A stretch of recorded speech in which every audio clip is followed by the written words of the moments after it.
Budget and Finance Committee meeting, and it's April the 12th, 2010. We have a quorum, Mr. Koretz, Mr.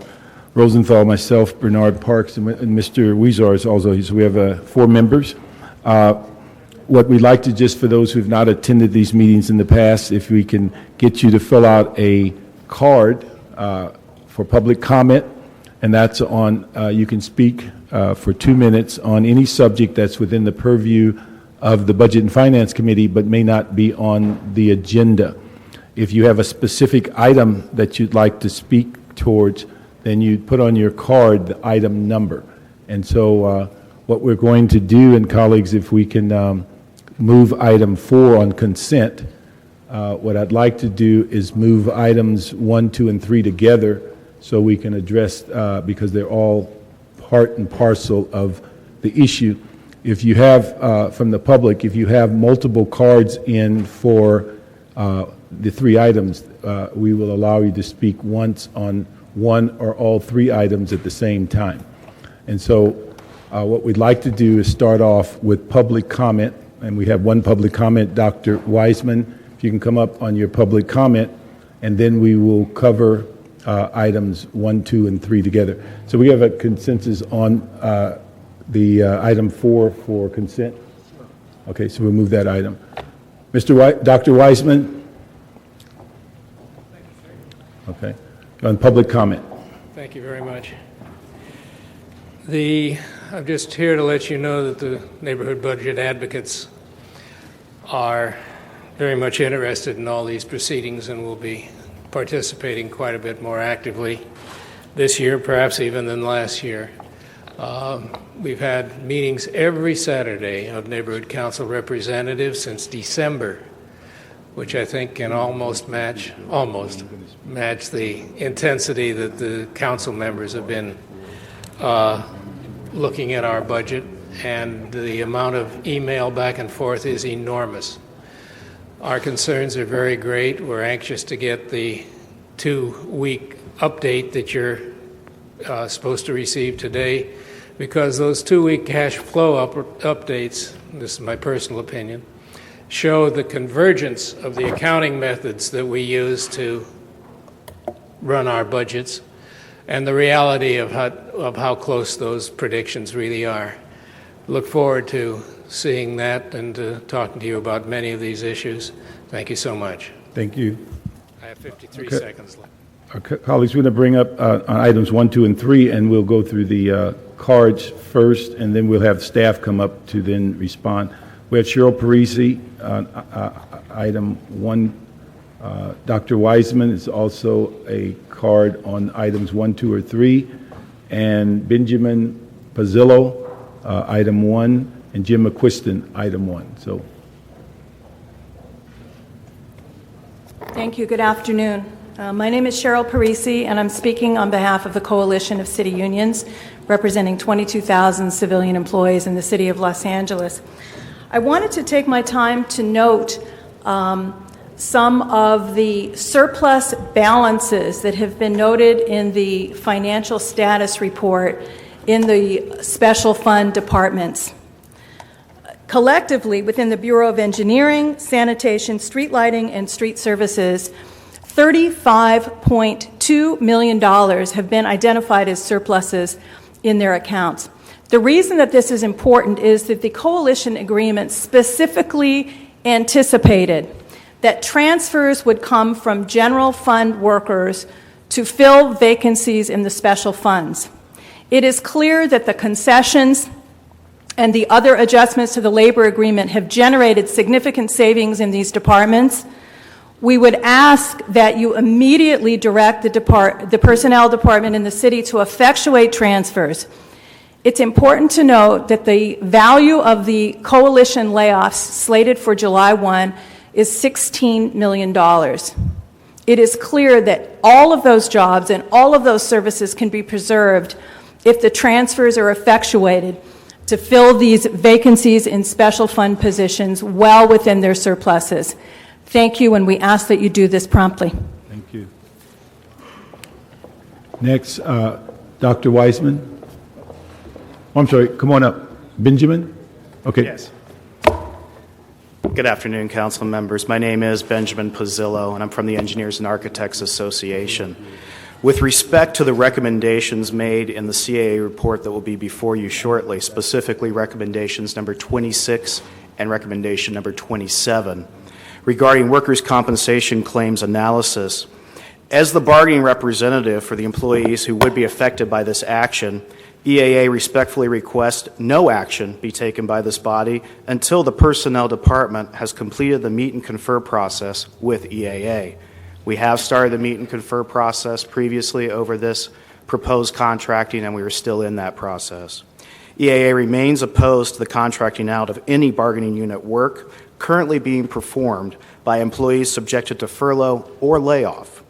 That's a position identical to this council's adopted policy prohibiting new personal services contracts, and we would like you to take that under advisement as you make your decisions today. Thank you very much. Thank you very much. Dr. Wiseman and then Mr. McQuiston. Okay. Jim McQuiston, you have my statement. One of the problems that we seem to have is our predictions don't seem to be very well. And I'm rather surprised at this because in the past they've been pretty accurate. I think probably the reason is that we've just been thinking about things go up and up and up, and we haven't quite adjusted yet to things that go up may come down too. But we really have to do that. One of the things that I want to say, though, is that there are some other questions that I'm investigating besides the ones that I talked about in the last Budget Finance meeting. We have to do things differently. As a professional engineer, I know that the building and safety people do not really guarantee safety. And with the appointment of Overham as the head, we may be running afoul of the California law that says a professional engineer has to oversee engineers. If we're not overseeing engineers, then maybe we should rely more on the outside engineers and put more onus on them to oversee their construction better, because we're really not guaranteeing the safety for anybody, and we can save a considerable amount of money there. We do need to focus on violations, and for violations, that's a different subject altogether, and I'm upset that the building and safety has cut down on the violation people rather than the other way around. So these things I think Budget Finance can take a look at. Thank you very much. Could we have staff come up? What we're going to do, as I mentioned earlier, is to merge item 1, 2, and 3 together, and we asked CAO, Ms. Gruhl, is going to be here to talk about her letter, I believe, of April 5th.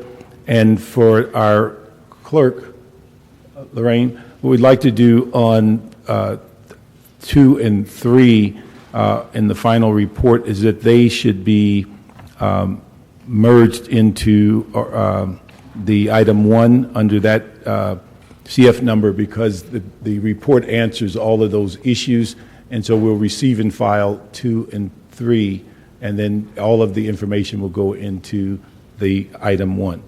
So we can have CAO and CLA and the city controller, please.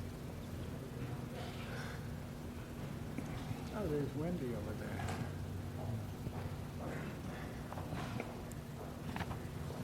She's glad she's in that role. Yeah.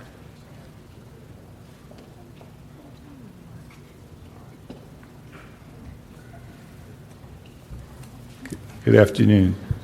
Good afternoon. Ms. Gruhl, if you could give us an overview of your April 5th letter and the content and the concerns that you expressed in that letter. Thank you very much, Mr. Parks, and I'm joined with Bill Lamb as well from our office today. Thank you for the opportunity for me to share with you some of the concerns I raised in my April 5th letter. As controller, I'm responsible for the general fund cash flow to ensure that we have sufficient money available to meet the city's general fund expenditures. My most recent cash flow report, along with the CAO's financial status report from January, showed the city with an approximately $200 million deficit. However, this assumed a power revenue transfer from the Department of Water and Power to the general fund of $220 million.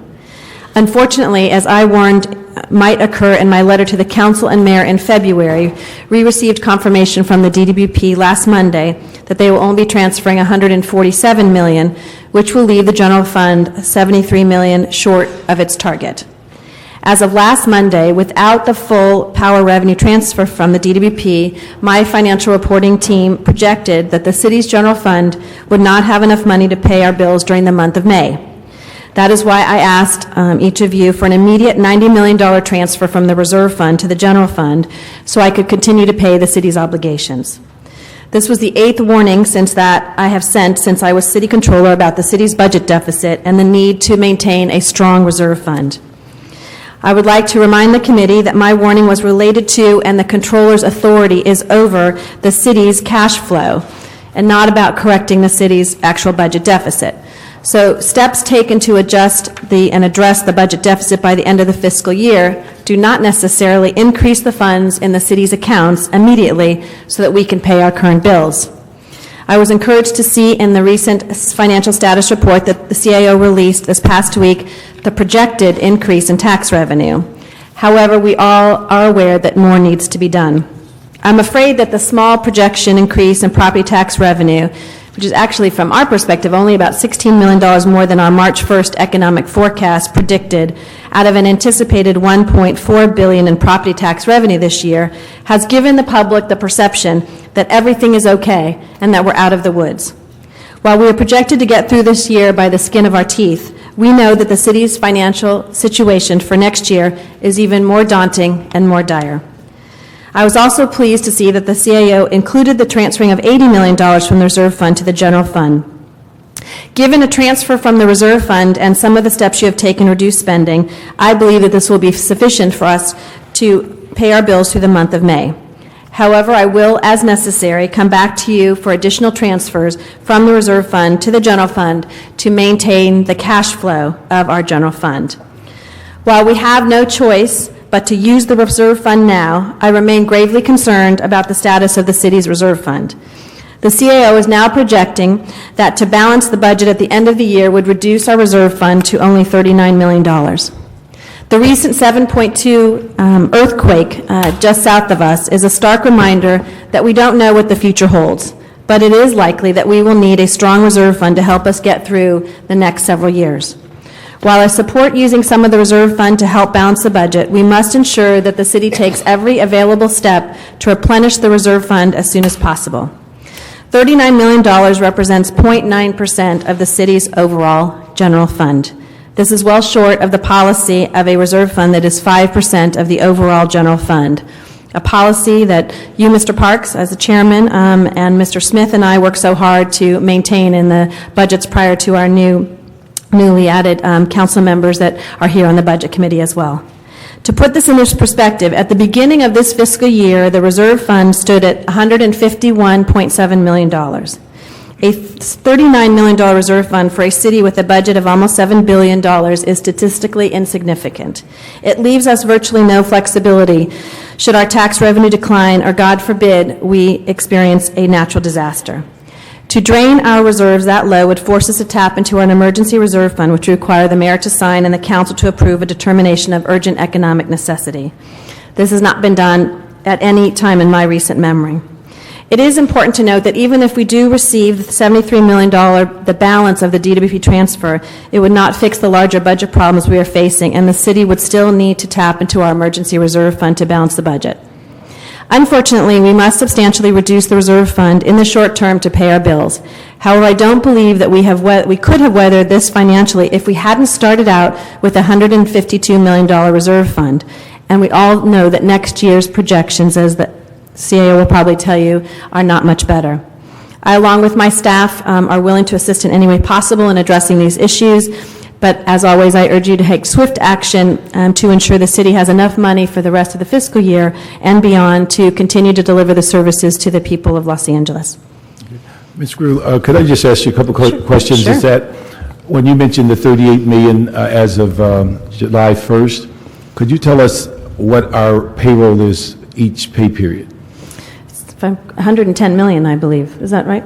About 110? Right now, it's down to about $104 million a pay period. So we had Averages 104 with 110. So the $104 million payroll, which our expectation is that will continue during next fiscal year. That's every 2 weeks, yes. That's every two. So the issue is July 1st, if we have $38 million, and we're unable to get a tran within the first 2 weeks, then your projection moves from May to possibly June or July. Correct. I'm going to look to Bill as to Right, when we, yeah. because I know through June. So I know through June, So we're Jul- anticipating that we would get down to that 35 million, Okay. 39 million. 39 million, but so the July date, you would have less than sufficient cash for 2 weeks of payroll. Correct, but the assumption is that at the end of the year, we encumber money to have for the first pay period. We have other encumbrances, we use that cash. We would also have the ability to borrow against the reserve fund. We would delay allocations out, and we would accelerate allocations in. We have a little bit more flexibility at the start of the year than at the end, but it's not a desirable situation. That's the point I want to make, in that if that's a CAO, as far as what's the timeline on a trans? What kind of time does that take? Usually we go out to the market in either late June or early July, and we anticipate getting the proceeds from a tran about roughly about July 15th or so. Okay. So it's usually about 2 weeks into the fiscal year. Okay. And in your current FSR, you comment that in addition to the proposed transfer today, that there'll be other transfers before the fiscal year, and that's based on what you believe will be additional revenues coming in and also other cost-saving issues.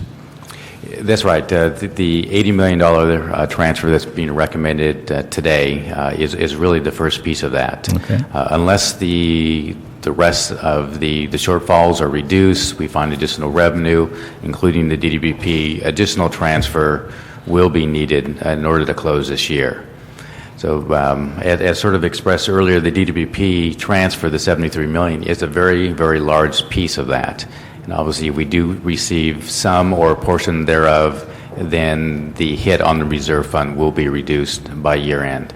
Okay. And so the issue is, so that this is not a one-time payment, and there's still a number of assumptions that revenue will continue to come in at a certain rate, and we possibly, I believe with the recent start of the business tax season, have we assessed as to what that might be bringing in between now and June 30th? Well, certainly there's a number of things that certainly can happen between now and the end of the fiscal year. Now, we were looking at the property tax number and felt relatively confident that additional 26 would come in.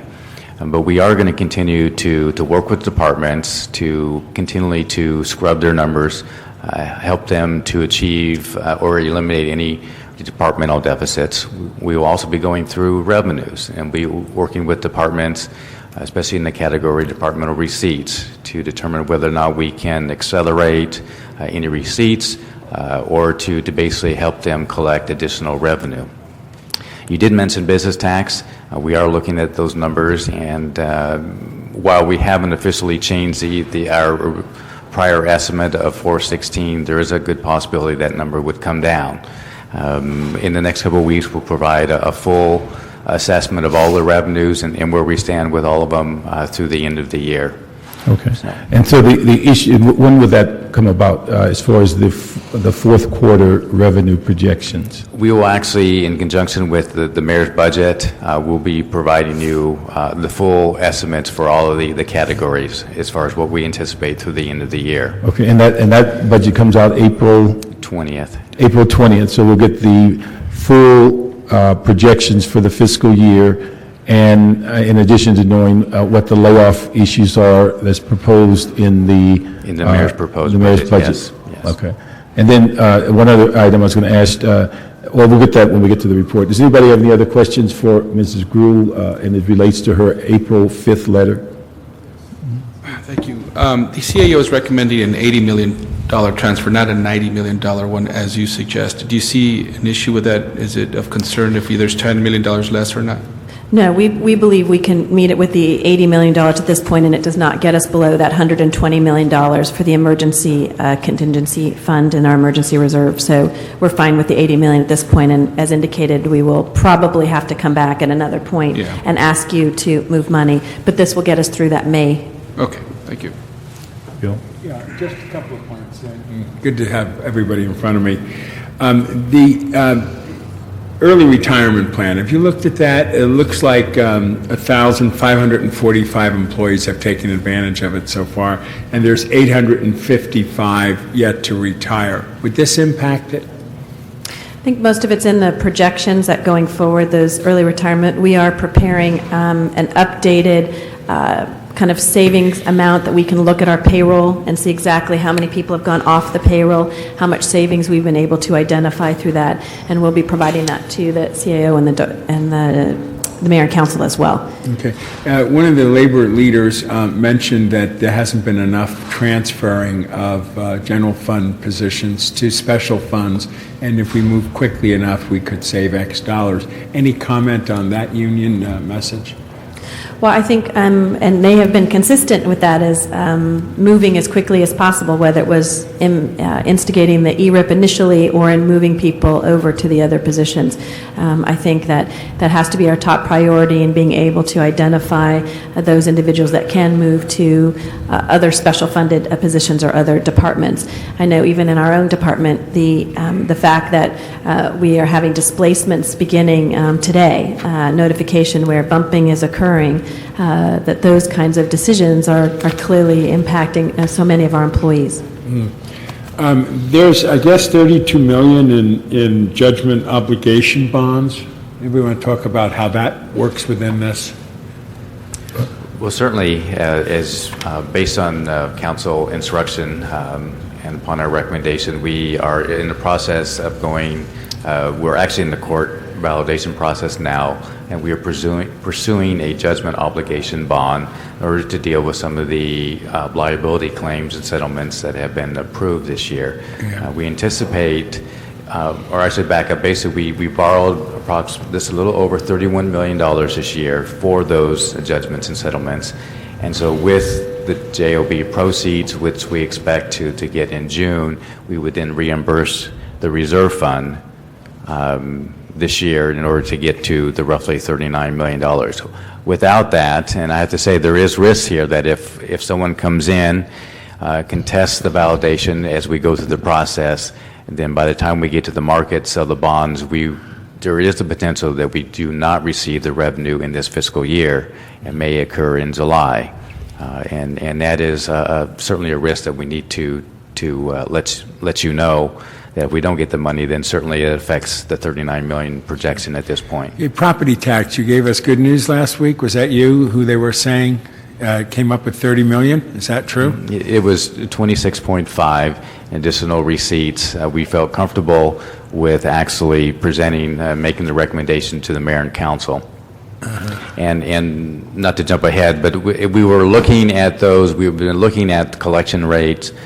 We were certainly concerned in this trying times for folks that the collection rate on the property tax would be down. This year we had budgeted certainly a couple percentage points less than we were or have been over the last couple of years. And so we had brought the receipt down in the budget process. We held, we have been receiving a little bit better news, and so we felt comfortable with saying, look, we think we're actually going to receive some additional revenue. Here again, we are waiting for the big numbers that we will get later this month and certainly in May. Will the big numbers maybe give you some better appreciation maybe of the other taxes where we were down about 14% or 16%? Do you see that possibly coming up, some of those sales tax issues? Or? In the current year, for some of those revenues, quite frankly not. And as I mentioned earlier, even our prior business tax estimate will come down. We're looking at the numbers to determine how much, but that will be down. Certainly some of the other economy-sensitive revenues, hotel, We are looking at those, and while we've seen some stabilization, there still is, we'll probably need to make some adjustments in the next week or so. Anything from the state and any revenues from them that have changed in the projections of where you were a month ago? It's from the state at this point, no. Colleagues, just so we can keep, so Ray doesn't have to repeat himself, not that I don't like to hear him speak, but we're going to go page by page on the financial status report, and I think at the latter part of that we'll answer some of those questions, and also dealing with the issue of special funded positions with Public Works. We'd just like to get any question to Ms. Gruhl so that then we can get to the financial status report. I think I think as Ray has indicated that, the projections we have for revenue are just that, projections. And so sometimes you're right on, sometimes you're a little less, sometimes you're a little more. But as I mentioned, the concern I had even last week, I think, was everyone thought we resolved it, but it doesn't necessarily take into consideration the revenues that may drop in business tax or when we will get the judgment obligation bonds. Hence, go back to the fact of having a hearty reserve fund that allows for those fluctuations.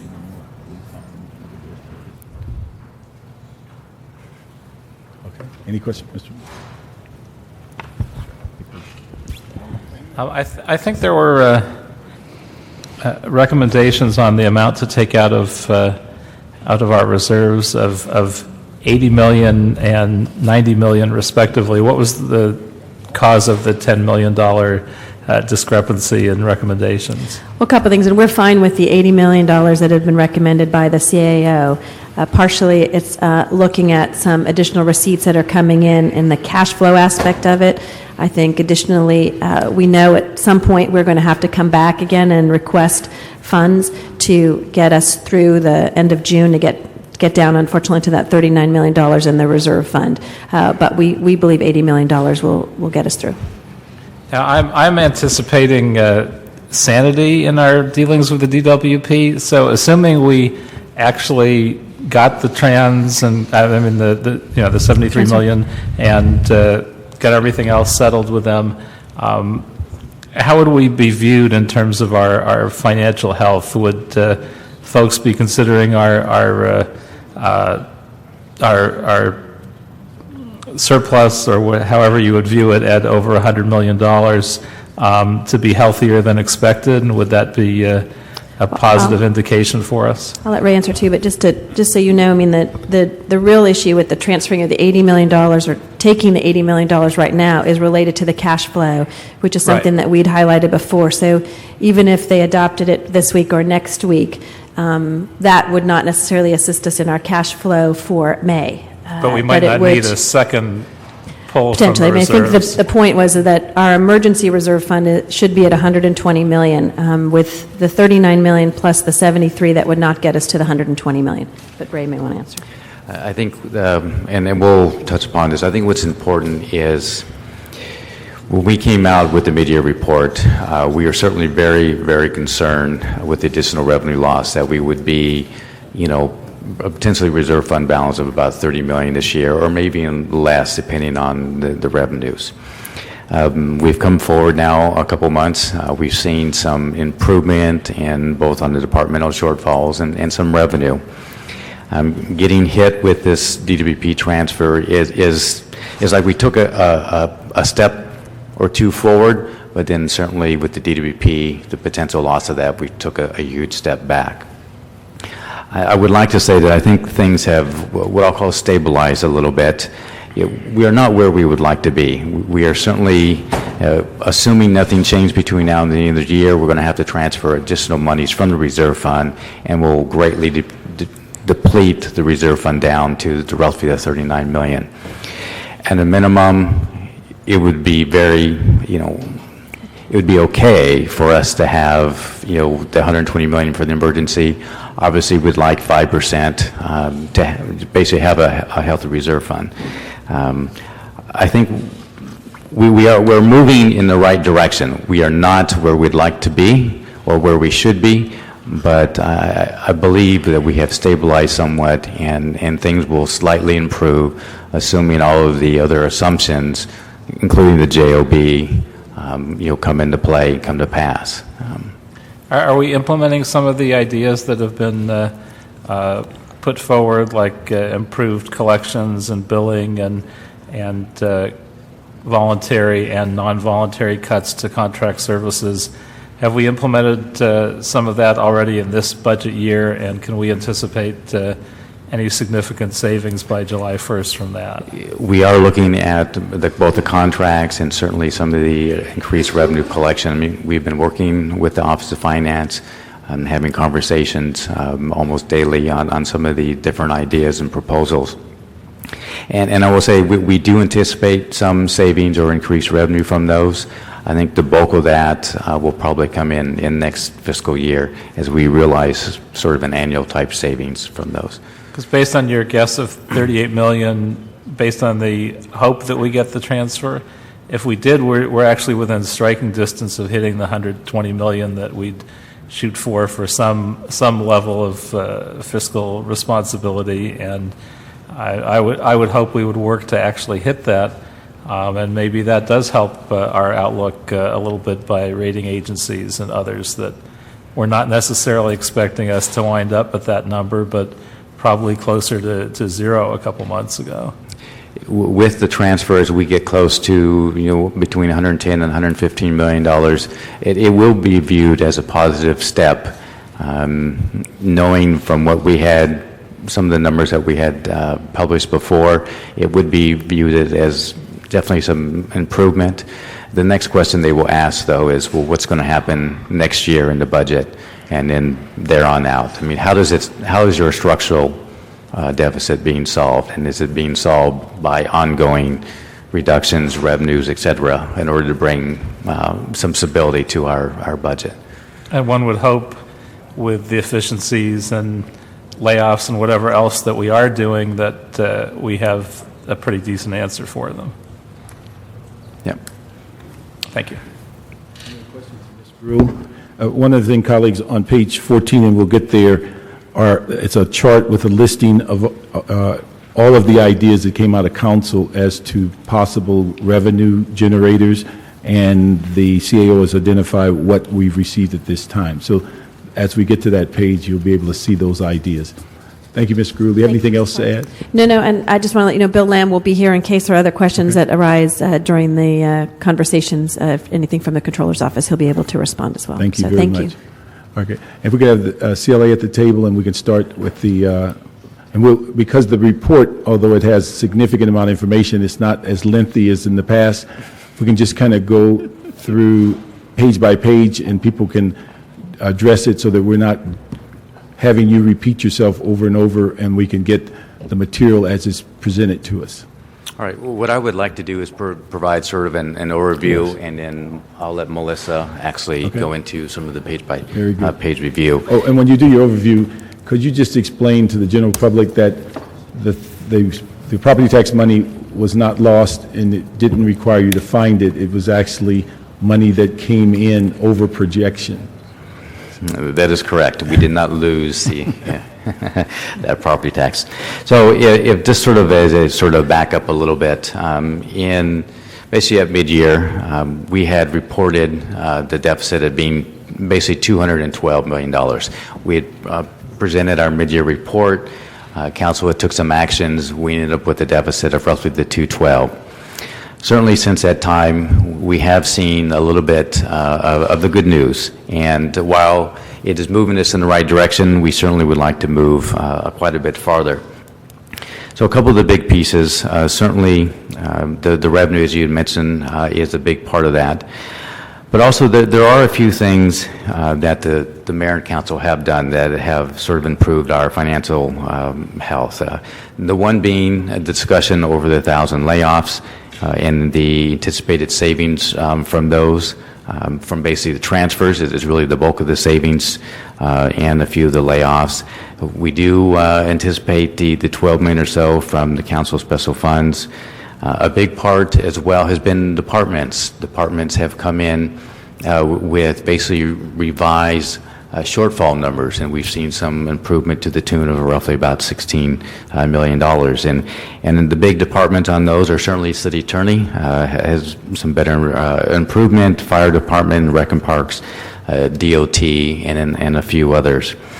And so based on all of these actions, basically the current year shortfall has been reduced from the 212 to the roughly the 149. And that's before the DWP issue that we'll touch on just a few minutes. On revenue collection, as I mentioned earlier, we're going through all of the categories, and we're trying to scrub the numbers, and we'll be providing revised updates in the next week or so in conjunction with the mayor's office. One of the big ones, certainly we've seen some improvement, is the property tax estimate. And no, this was not lost revenue. When we put the budget together, we had assumed roughly a 95% collection rate. And given sort of the whole economic crisis, folks with the higher unemployment rate in the county and the city, looking at this particular category, unfortunately people usually fall, or in the past, based on historical trends, people fall behind, and so our collection rate falls. What's good about this, it looks like most of the collection rate has held, and we have not seen the reduction that we originally anticipated. At the same time, because of the activity in the market, the turnover, and there have been some foreclosures, it actually, we've seen some additional revenue in what we call the redemption category here. So when people basically pay those back taxes, and so we've seen quite a bit of improvement in this particular category. So between the two, the improved collection rate for those who are paying, and then actually the turnover in the inventory due to foreclosures, we were comfortable in recommending an additional $26 million in this particular revenue category. And certainly as we go forward, as I mentioned earlier, we will be continue to scrub the numbers, both in this category, our sales tax, our business tax, hotel, documentary, et cetera, and we'll provide recommendations in the future. So as we get down, certainly we've seen improvement. We've come down to 149, but as everyone knows, with the discussion with DWP, the $73 million potential loss of transfer is a significant impact to our revenue. The $73 million, as we just discussed, would take us from a potential year-end reserve fund of $39 million all the way up to the 110 to 115, which is just slightly under our emergency reserve. It would put us in a much better financial position as we move into next year if we can get that transfer. The reserve fund numbers certainly have improved. We're estimating right now a reserve fund balance of $206 million. And we do expect that with the JOB proceeds, we'll add another $31 million. And with council approval of our prior year encumbrances of 23, almost $24 million, that we would be well up into the $262 million range. With the $80 million transfer that we're recommending today, it will certainly bring us back down to roughly about 181. Assuming that we do not receive additional revenue, departmental deficits go down, or the DWP transfer, we will need another subsequent reserve fund, or another transfer from the reserve fund into the budget to actually close. It is very, very important, and I can't emphasize this enough, that we must continue to lay a path out to increase our revenue collection. Scrub all of our expenses, looking at contracts, reduce where we can. We need to put ourselves in a good financial position as we move forward into 2010-11. We had estimated previously a deficit next year of 484. Certainly the mayor will address that in the coming weeks.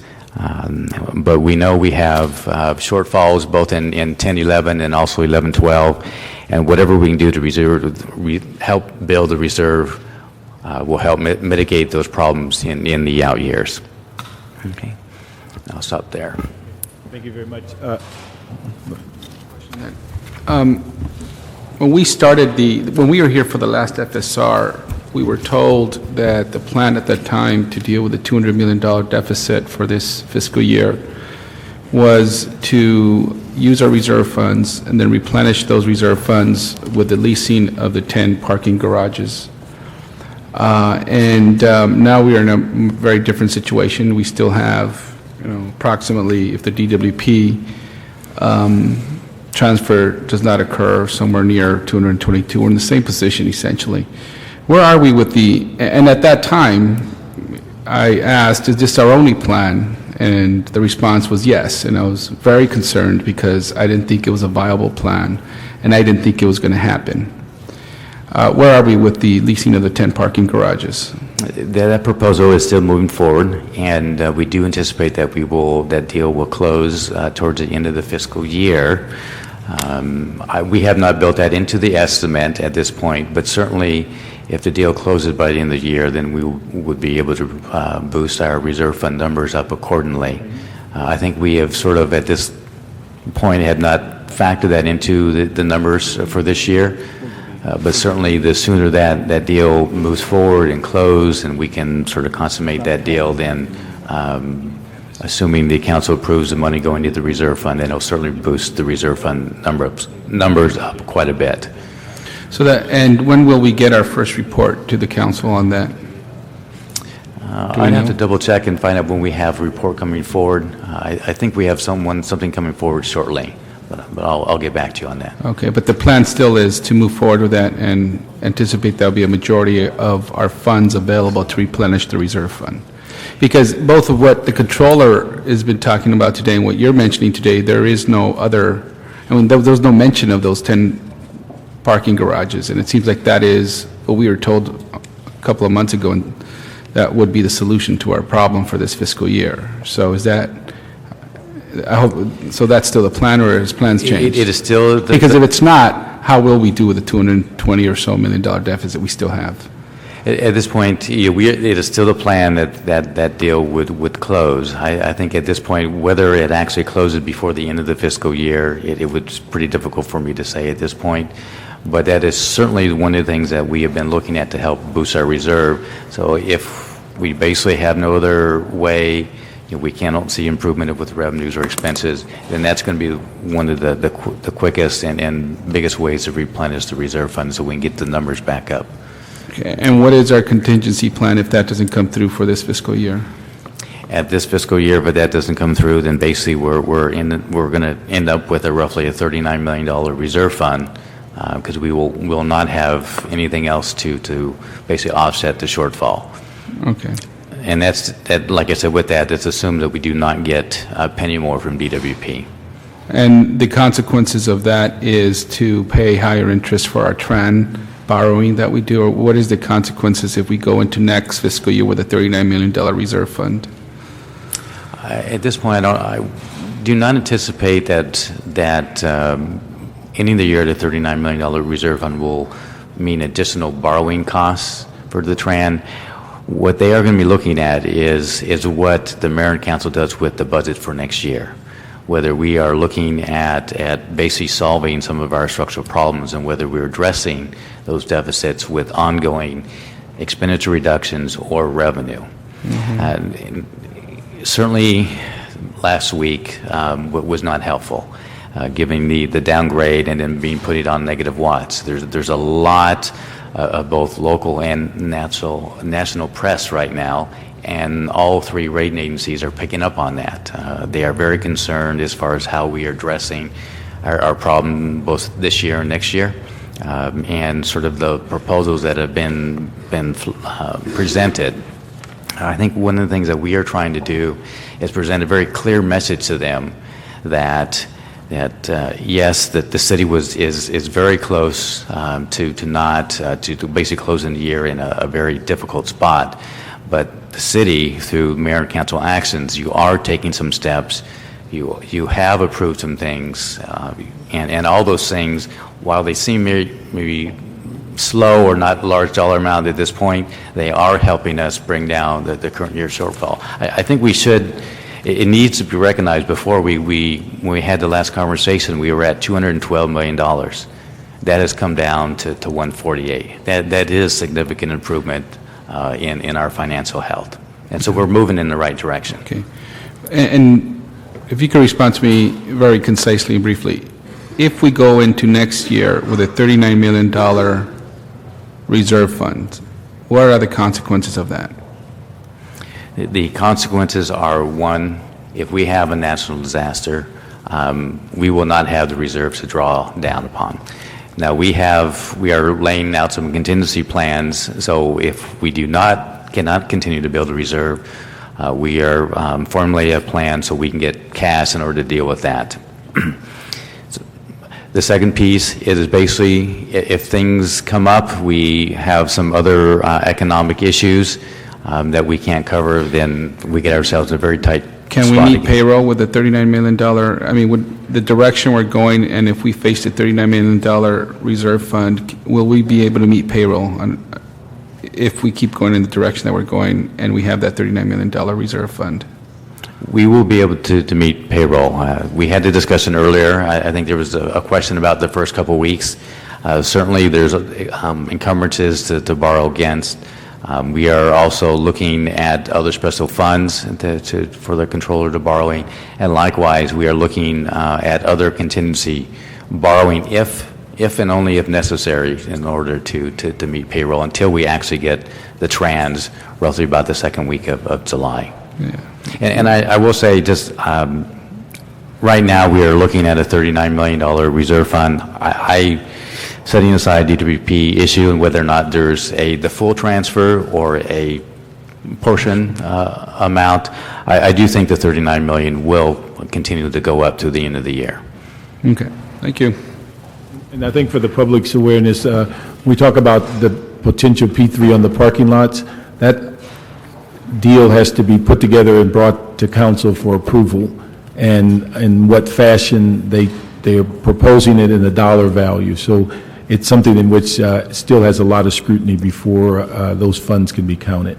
And that's exactly why we haven't included at this point in the estimates. Any other questions of Ray before we get into the actual report? Let me ask, when we go through the actual report, if you can go through them page by page so everybody can deal with it. When you get to page 15 that talks about each department, if those departments that are in surplus are going to break even, unless there's a specific question by a committee member, we can move past those quickly. Also, to just forewarn you on dealing with those that are not with the surplus, those would be areas which we'd like to see what the steps are that could help them at least break even. And when we get to the Board of Public Works bureaus, we need to make sure that we address that issue of that substantial special fund accumulation and how we're going to deal with that. Okay. All right, Melissa Krantz, Office of the CAO. The report discussion begins on page 14, and it begins with the status of the budget deficit. It presents Table 2 that you saw in the summary, but with a little more detail. It includes all actions approved by council, including those that don't reflect savings for this fiscal year. So you might see a zero figure, but that means we project that there might be savings next fiscal year. Two of those figures differ from what was previously reported. The first one is the elimination of general fund positions. When we first provided the update with regards to the mid-year, we estimated $7.9 million in savings. This is based on actual figures as the 6.2, and that's direct salary cost savings of the positions that have been identified. On page 14. Page 14 of the first The general table. overview by Ray covered most of the first few pages, and then we'll get back to the recommendations upon the conclusion of the report. So page 14, and that's the chart I commented earlier, kind of gives an overview of all the recommendations made in council and what we've received from them. That is correct. And then the second item that has changed is the transfer of neighborhood council rollover grant funds. The figure that we had identified was up to $1.6 million, and there was direction to Dunn to work with neighborhood councils to see what would actually be available. And right now we're estimating up to $800,000 would be realized. The rest of these figures have not been presented before in a written format, so these are new revised figures. If I could just interrupt you on that one, because my neighborhood councils have been extremely vocal and engaged. Delray, Mar Vista, Westchester, and Venice. they've committed funds for various projects, scholarships for this, special projects, and then when the money was frozen, they couldn't get at it, and they could never get it back. So those 4 neighborhood councils, I'd like you to just pull that out and get me some real answers on what they'll get and what they won't get. Let me just ask, on that issue, were those issues resolved in Mr. Mr. Krikorian's committee recently when he held it up for a week? I believe there's a report forthcoming on this. Yeah. So the issue was because there was conflict about the rollover, and I think he took it back into committee to resolve many of those issues. Yes. Yes, I believe a report will be coming forward shortly, and basically those issues will be resolved. I believe in our report we were holding 800,000, and so the number might come down slightly to 700,000. But I believe that report. Do we have an idea when Mr. Krikorian's report will be before council? It'll be coming tomorrow. Tomorrow, okay. Yes. So I think many of your answers will be there. I'm sorry, could you mention the name of the 4? Sure, it was Venice, Del Rey, Mar Vista, and Westchester, Playa del Rey. Thank you. Let me just ask a couple of questions on your chart on the bottom of page 14.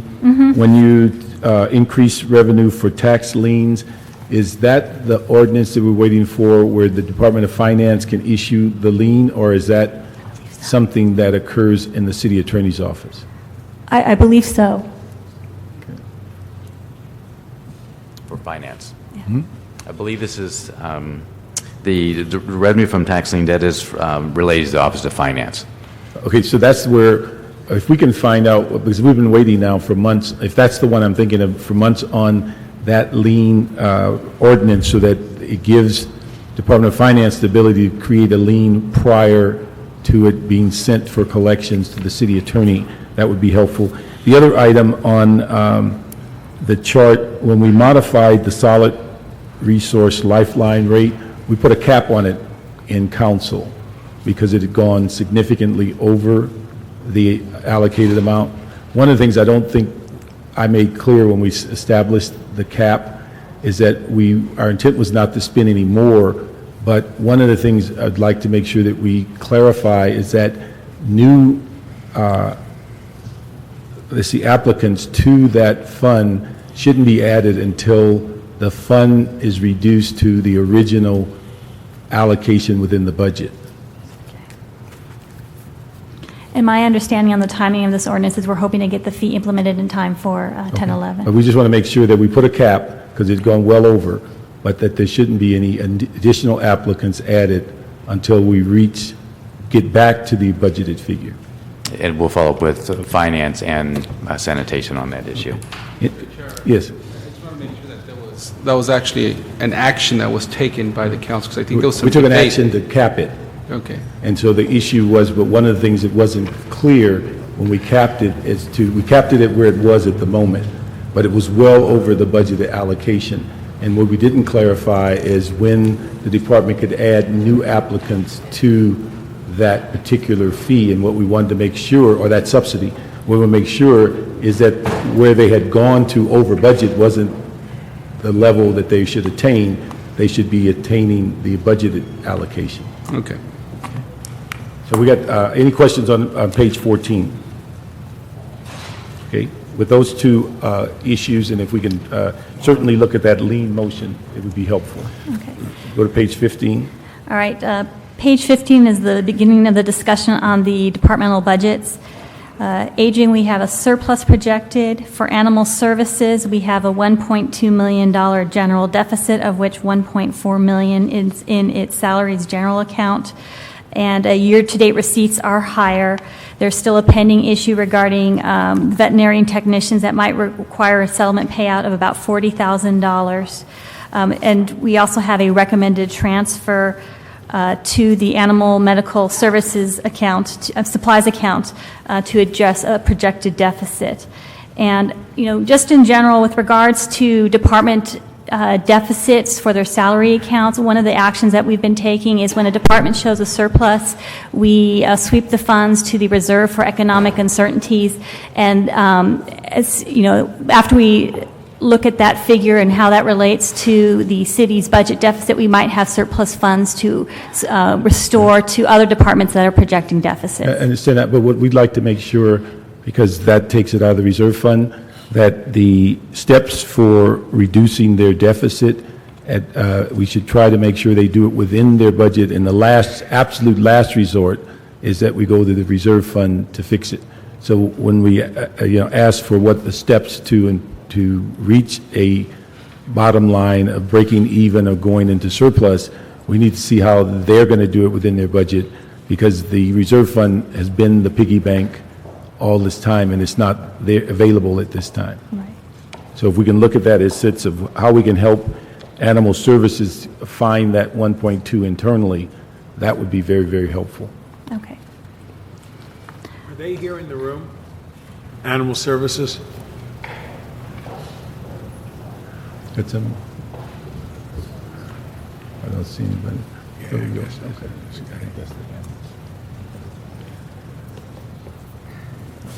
Jason Lean, Office of the CAO. I'm here for Animal Services. Oh, you are? Yeah. How are they doing with their registration? I know that we're the DWP relationship. Is it any revenue coming from that at this point, or they've not implemented it yet? Not from that. Not at the state. They're still waiting to get the list of homeowners with dogs per the DWP list, and they're going to have to scrub that list and compare it to the people they have in the chameleon system, and to look for discrepancies between DWP's list and their internal list. Do you have any sense of a timetable when they'll get that together so we can... They're currently working on it right now. Hopefully, by the end of the current fiscal year, they'll have something put together. They plan on sending out letters and notifying the homeowners who have not registered their animals yet. I see. Could you ask them to give us a report back? I don't want to wait until the end of the fiscal year, in a couple of weeks, as to actually where they are. They have a Board of Animal Commissioners report going to the board mid-month to late month, and that will be addressed in that report. So we will get that back to you. Okay, thank you. Let me ask, from your perspective of looking at their budget, do they have the ability to resolve the 1.2 within their own funds between now and June 30th? Not to reserve, not the entire $1.2 million. Additional revenue is coming in from the fee increases from the beginning of the fiscal year, but the majority of their deficit is in their salaries account, and the majority of their employees, unfortunately, are coalition members, and we have limited options with the furloughs as well as layoffs. The game plan then would be to recover or transfer as much as we can between now and June 30th, and then at the final report, FSR, we would then close their books. Is that? Yes, that's how we would do it. All right, but we'd just like to make sure whatever effort that you can make to make sure it gets within their department funds before we go outside, it would be helpful. Okay? Any questions, colleagues, on Animal Services, item B? Okay, we'll go to C. Okay, Building and Safety is reporting a $600,000 shortfall in revenue from the non-compliance fee. However, the department is projecting to meet its budgeted revenue for the enterprise fund. Our analysis of the 12-month rolling basis has showed some improvement from the mid-year. They were 14% below budget. Now they're tracking about 10% below budget, and we're monitoring this department. The CAO has eliminated its deficit of 683, but we do... Let me go back on the Building and Safety. Do we believe that they're going to address that enterprise fund deficit by the end of the year, or does that mean they just have less employees in the enterprise fund, or how do they deal with that? My understanding from this analysis is the department themselves are projecting to meet the revenue, but our tracking is not showing that. Okay, so we can if we can work with them to find out how they intend to do that, what their steps to reach that, it'd be important, because if they believe they can do it, we just need to know how, and if they can share that with us, it'd be very helpful. Melissa Fleming with the CAO. The department, we're working with the department on this and we'll report back in the next FSR, but we do want to note they have had some increased receipts associated with some LAWA funded projects, so they are doing better, and hopefully we'll be able to decrease that deficit. Okay. And they're primarily working with LAWA? That is one department where they have definitely shown some increased receipts. Okay. That's correct. All right. Colleagues, any questions on C? Yeah, I'm just curious. In the report, it says, at this time, a $600,000 shortfall in revenue is projected due to decreased revenue collection for non-compliance fees. Is there an issue of personnel on that, or why is there such a decline? I know they say it may be due to the increased number of foreclosure properties, but I'd like to know exactly why we don't have that revenue. We can work with the department and get back with you on that. Okay, because the important thing is this: if we followed our planning and our zoning and our building and safety laws and enforced them, there would be a revenue stream far beyond this and not a revenue deficit. So I'd like to know why they're in that spot. When could we get a report back? Is there anybody here from building and safety in the room? Maybe you could tell Bud Overham that. Because there's tremendous energy coming from constituents in my district who are basically saying if you only enforce the codes, you only enforce the rules, there would be a substantial revenue stream for building and safety that could assist us. I'd like to get the facts on that issue. Thank you. Okay, the CAO has 2 transfer recommendations in the report to balance its budget. The city attorney, our office is tracking right now a $4.5 million deficit. This is reduced from what was reported in the mid-year of 8.6. The department, however, is projecting no deficit by year end, but we're waiting for them to identify the measures that they'll be able to implement to achieve this. They're going to be in. City attorney personnel here? I thought we saw it.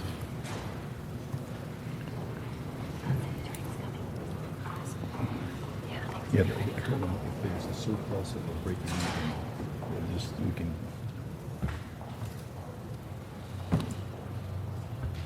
Good afternoon. Just like you to give us an overview of what the plan is for that debt reduction so that we get some idea what path you're on to recover that $4.5 million.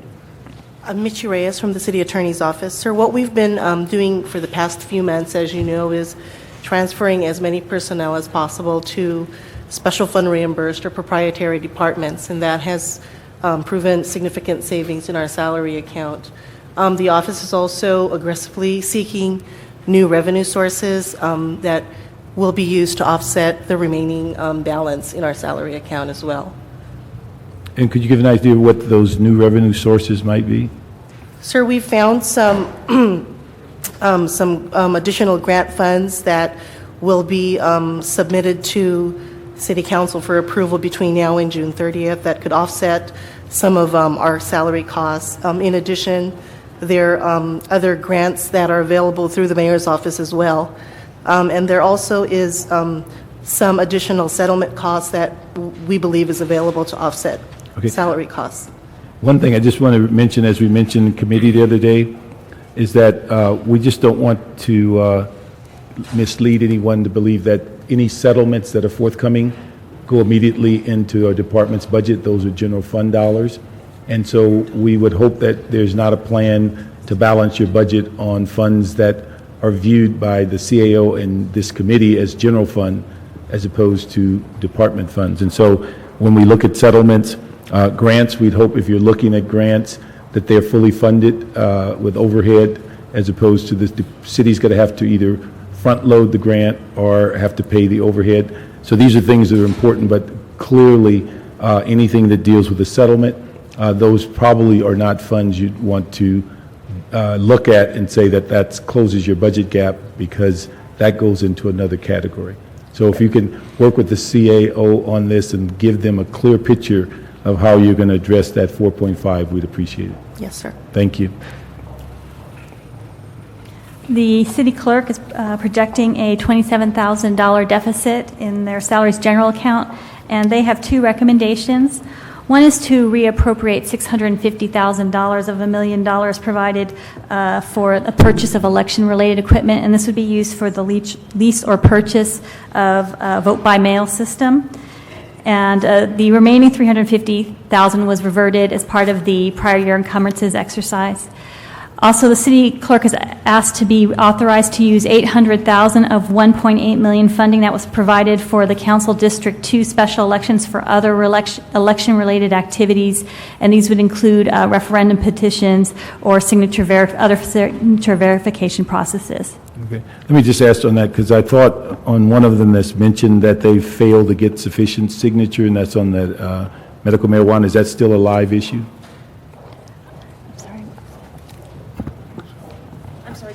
Question, please.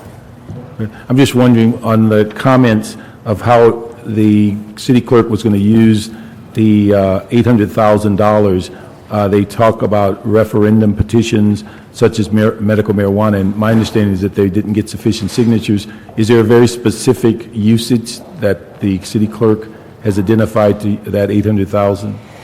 There was $42,000 of that spent on the medical marijuana, so basically we were asking for permission for a back use of what we already used the funding for, but we used $42,000 on the medical to verify signatures in the medical marijuana. Okay. Is there anything else that you have plans for the 800 so that we have a specific? There could be additional petitions on the marijuana fee ordinance if there becomes additional ordinances that there is a referendum petition, but we anticipate reverting most of that back to the general fund. Okay, so that would be in the final FSR? Okay, any questions? Yes. I just want to thank you for yesterday, the elections held in the 11th District. We had a large interest in both Venice and in Mar Vista. We had moderate interest in Westchester and West LA and Palms, but everybody was there. There were no glitches, and I'm most grateful for what you did. Thank you. Any questions on City Clerk? Thank you very much. For the Community Development Department, in the mid-year, we reported a $2.2 million special fund surplus. That surplus has been eliminated with the addition of new staffing and increased reimbursement for indirect costs to the general fund. The department's also provided a report, that's attachment 8, providing a status of their full cost recovery for fiscal year 9/10. So they are reporting that they will have full cost recovery. Okay. And just so we're clear on full cost recovery, that's on their program year, what is it, 37? Is it? Because this committee reviewed their report, and at that time, it was a $4 million hit on the general fund. And we just want to make sure that the attachment 8 is telling us that that $4 million hit on the general fund is no longer there. I didn't see anything about $4 million. We have CDD in the... Because although they said they're going to meet it, I just want to make sure we all agree what they're meeting. Those figures are slightly different than what I have in the write-up, which is talking about 25 positions. Yeah. So, Yeah. 'Cause my main concern is the program year block grant. Good afternoon, Rhonda Gaston, Assistant General Manager, Community Development Department. Our projections show that we will have full cost recovery for all 288 positions within the department for program year 35, which just ended actually March 31st, and going forward into program year 36, which will end March 2011. So that's the report we just approved. Program year 36? Okay, so that's what we're saying with full cost recovery. Correct. Okay. And then let me ask you one thing. It appeared, and I don't want to misread what was produced to us, is that it appeared you commented on positions you have taken over from other departments, but they didn't match the positions within the department. And I was just concerned, did the skill levels of the people that you've taken in, do they match the needs of the department? Because you're moving forward on getting, I believe, resolution authorities to match up positions and people, and at the same time, hold vacancies in your department. Well, currently, the department has worked together with the CAO's office to ensure that we have the correct folks in the correct classes. We do anticipate coming forward with a transmittal that will request position authorities related to the Human Relations Commission. For human service advocates, we're asking for 3 authorities in that regard. But for the 25 folks that we have brought in to date, we have been able to class them correctly according to skill set. Okay, but the only thing remaining is the Human Services Department? Right. We have brought brought over all of the folks in-house under current grant assignments, but to move them forward into their current work that they're doing within the commission right now, we would need to have them actually funded as human services or human relations advocates. So they would be doing basically the same task, just in CDD? Once the transmittal is approved by council, they would do the work that they're doing currently within Human Services Department, so we would take them off of our grants. Very good, okay. Thank you. Any other questions on community CDD? They have some recommendations. One is to transfer $320,000 to the Office and Admin expense account to complete purchase of computer equipment for their family source centers. We have a transfer $25,000 from the CDD Trust Fund to ITA for work that they've completed. And then we have recommendations to reduce appropriations, then subsequently increase them to reflect the source of funds for CDD's direct and indirect salary costs. Okay, thank you.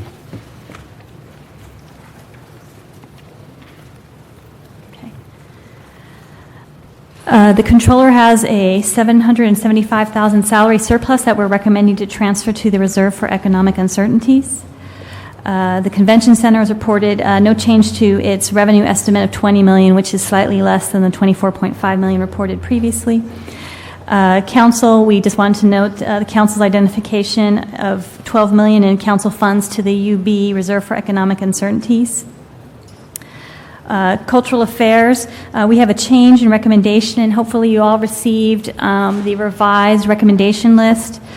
Previously, the recommendation was to reduce appropriations in their salaries account by $214,000 to reimburse the general fund for related costs. Instead, we'll be reducing other accounts. Okay. Colleagues, we were given a amended page of recommendations, so that's what the CAO is referencing at this time on item 10. I just had a question on item for Cultural Affairs. In your original comments on page 18, you referenced canceling grants. Is that something that these fully funded grants, or these grants that pay overhead and costs, or just what kind of grants are they? You know, I'm not familiar with the grants that were being canceled. Okay.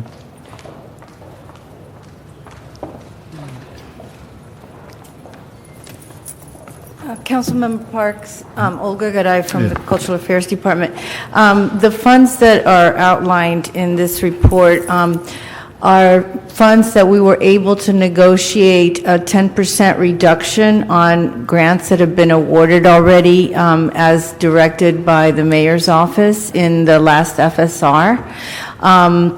We had a very good compliance rate from existing grantees that voluntarily agreed to reduce their grants by 10%, and that's where some of these figures. So when we say cancel grants, or are we saying we've amended It shouldn't be them? canceled. Should be amended? Yes.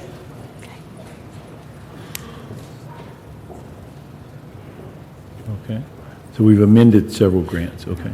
Any questions from Cultural Affairs? I want to make sure that we're not overlooking any grants out there, and if we can get grants out there, do you have any sense of, because obviously the more grant money you get, the happier, the multiplier effect of that is on the overall. Yes, we've been very aggressive in going out and getting both public and private sector grants for the department. Those grants typically are then used by us to re-grant to arts organizations in the community, or to help redevelop some of our facilities. For example, the Vision Theater that Councilmember Parks has been so instrumental in helping us with. We've gotten millions of dollars from outside sources to refurbish the Vision Theater, as well as millions of dollars to re-grant to local arts organizations. So we've been really aggressive in that. Having said that, it's imperative that the city still have a commitment to using city dollars, which you know are transient occupancy tax dollars, for grant making as well. That helps us to capture and come up with matching dollars for grant opportunities that are out there for us. So this particular item represents money from the transient occupancy tax pool of grant dollars. And I asked you, whenever as things go forward in this situation here of the city's budget, that anytime you see an opportunity to get a matching grant, anytime you see an opportunity to get a fresh grant from somewhere, please count on us to support that so it doesn't get lost in the mix of issues. I appreciate that very much. Thank you. Any other questions, Councilor Fayers? Okay, let's move on the next one. Okay. Thank you. Disability and El Pueblo are both showing small surpluses. Emergency Management Let me just Department. ask, do we have any idea on the impact on that issue dealing with sign language? I'm sorry. The impact on the services, when they say that there's a shortfall in that contractual service account for sign language? The shortfall will be addressed by a surplus in their salary account. Okay, Very good. okay. Emergency Management Department is projecting that they'll complete the year within budget. We have recommendations to reimburse General Services, Police Department, Emergency Management, and Recreation Park departments for work performed with regards to the flu clinics. There was also a recommendation to refund the balance of the funding provided by county. That was about $113,000 to the county. However, we're deleting that recommendation at this time. County has said that they don't need the reimbursement at this time. And I believe there might be another purpose for that use, and it hasn't been identified, but there will be a recommendation in the subsequent FSR concerning those funds. So on page 19, by eliminating a recommendation 11, you're just altering the last sentence. That's correct. Okay, all right.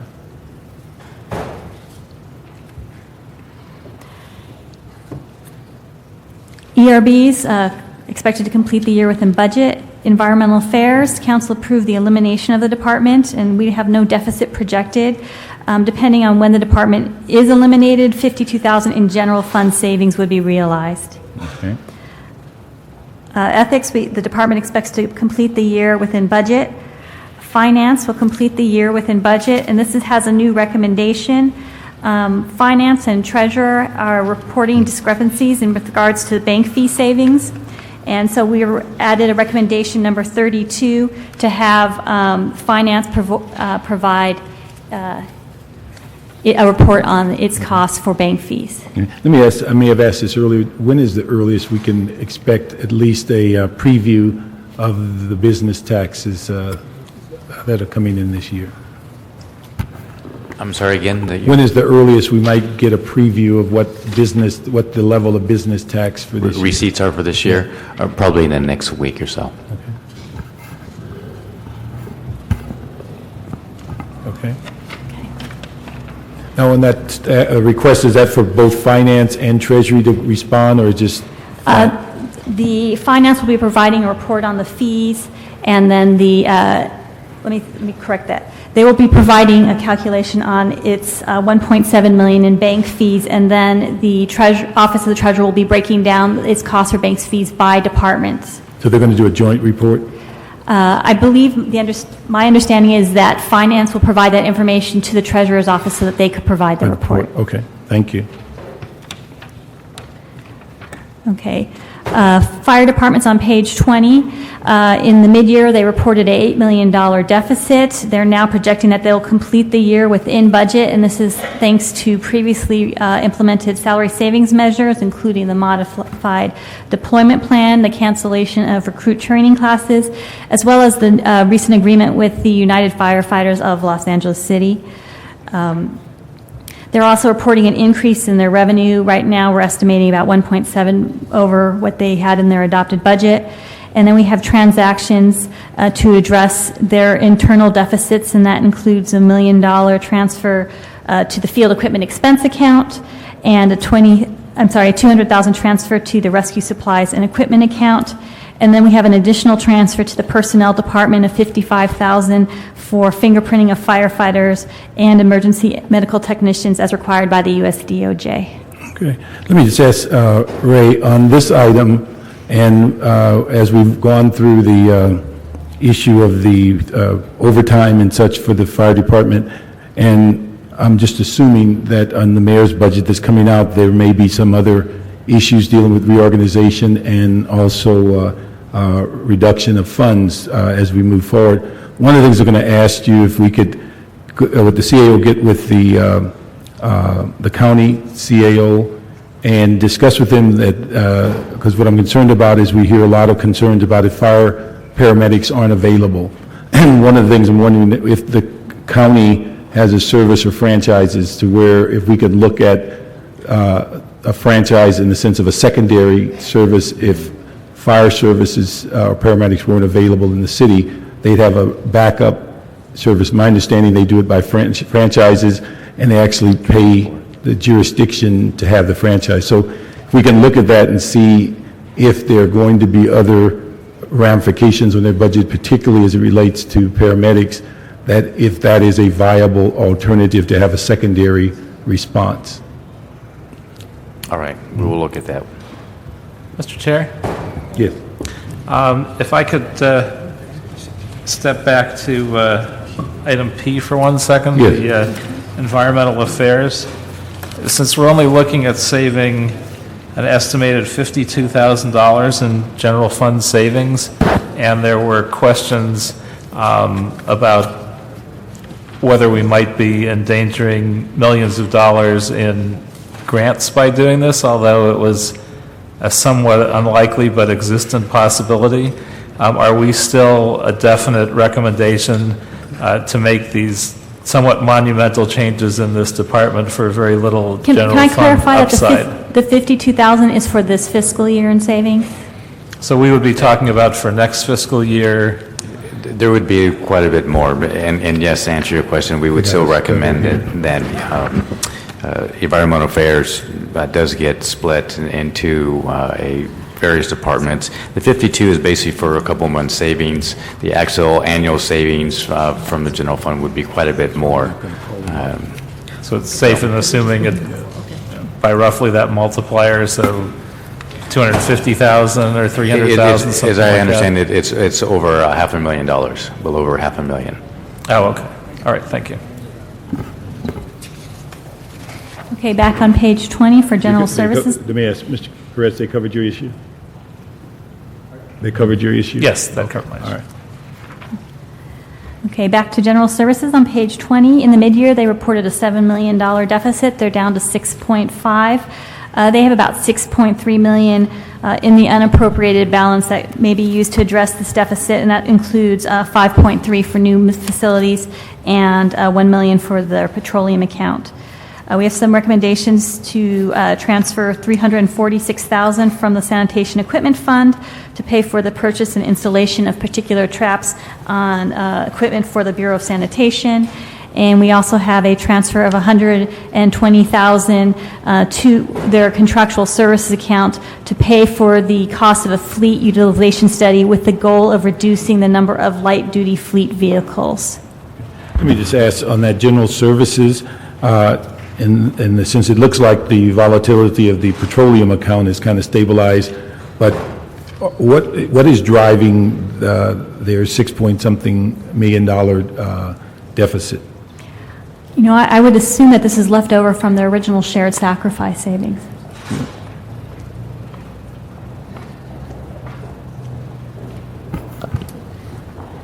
Diana Mangiolu, CAO. Yes, a portion of it is due to the shared revenue and sacrifice and uncertain revenues amounts that was taken out of their budget. And also the department, as part of the 910 budget, we had removed about 10 million and placed it into the UB for new facilities. We've transferred about 5 million of that, which reduced their shortfall down to 6.5. So there's another 5 million in the UB now. Now, do we have some certainty that they're going to be able to address some of this 6.3 within their own budget, or is this going to be a eventual hit on the reserve fund? Well, we hope that there would be some attrition and that there will be some attrition, but we are counting on, we're hoping to reduce that 6.3 as much as we can, but we'll most likely have to rely on the UB money available. And the UB is set aside, there's the petroleum money? $5 million of it was for new facilities and about $1 million was for petroleum, but our petroleum account So is it's fine. in the UB as opposed to reserve fund? Yes. Okay, all right. Any other questions on general service? Thank you. Housing's reporting a special fund surplus. Human Services Division. Let me go back to housing. Okay. This is an issue that I think we're going to get more into on Board of Public Works. Now, if they're 100% driven by grants or non-general fund positions or funding, then what is it to our benefit that we are showing a $6.1 million surplus when they can only use it for the intent of housing department? Well, I mean, the surplus itself is a result of salary savings measures which have been implemented across the board, and those would include furloughs and managed hiring. Yeah. However, the department does report that they could be used to fill vacancies, and I'm not too sure whether they have any pending requests with managed hiring to fill such vacancies. But I think that's where we asked, I think on a couple of meetings ago, where we need to rethink this issue of furloughs in special funds when they can only be used for the specific purpose of the special funds. And so that's something that I would hope that we can go back and reevaluate those original decisions that we made about across the board furloughs, because just to have $6 million in special funds and housing means that there's a lot of issues not being dealt with and the funds are just sitting there. And then if we have the potential of returning the funds, it's like a double hit for us. We don't get the benefit of the funds, and if they're paying full cost recovery, we do not get that in the general fund. And then if we have to return the money, that becomes another issue that we don't even have access, and I don't know if that hurts us down the road in getting new funds if we don't use those that we have in hand and use them properly. So I'd ask the CAO to look at that and reevaluate that issue of furloughs for special funds, and we should be encouraging a housing department and other special fund departments to be using those funds for services and potential saving jobs from general fund. Do we have any sense of what kind of a dollar figure that Mr. Parks is talking about here? You know, I don't have the breakdown of the 6.1 million. Some of those funds would revert back to the grantor, but some may be carried over to the next fiscal year. How do we avoid any of it reverting back to the grantor? That's a good question. Could you find that out for Sure, us? yes. Because obviously I don't want to give anything back to anybody. Is the We can housing really here? keep it together. We have someone from housing?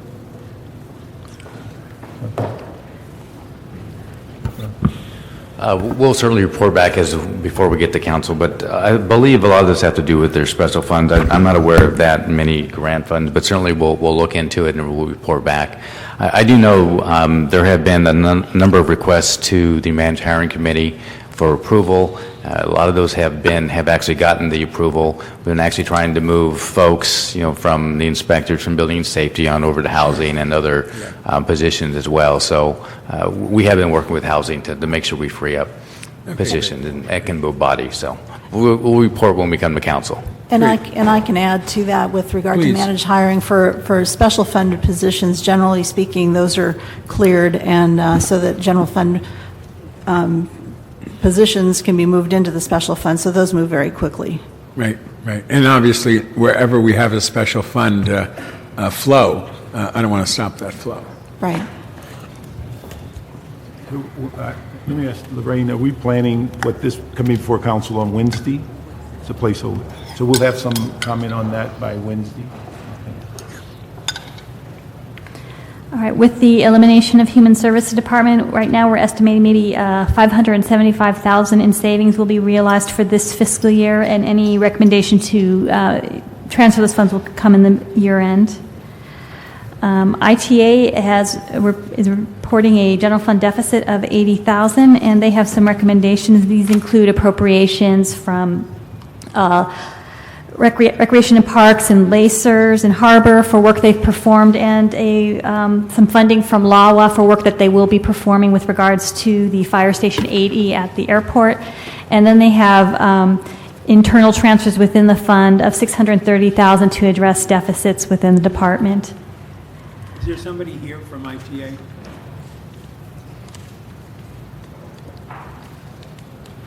Okay, because if ITA is here, come on up.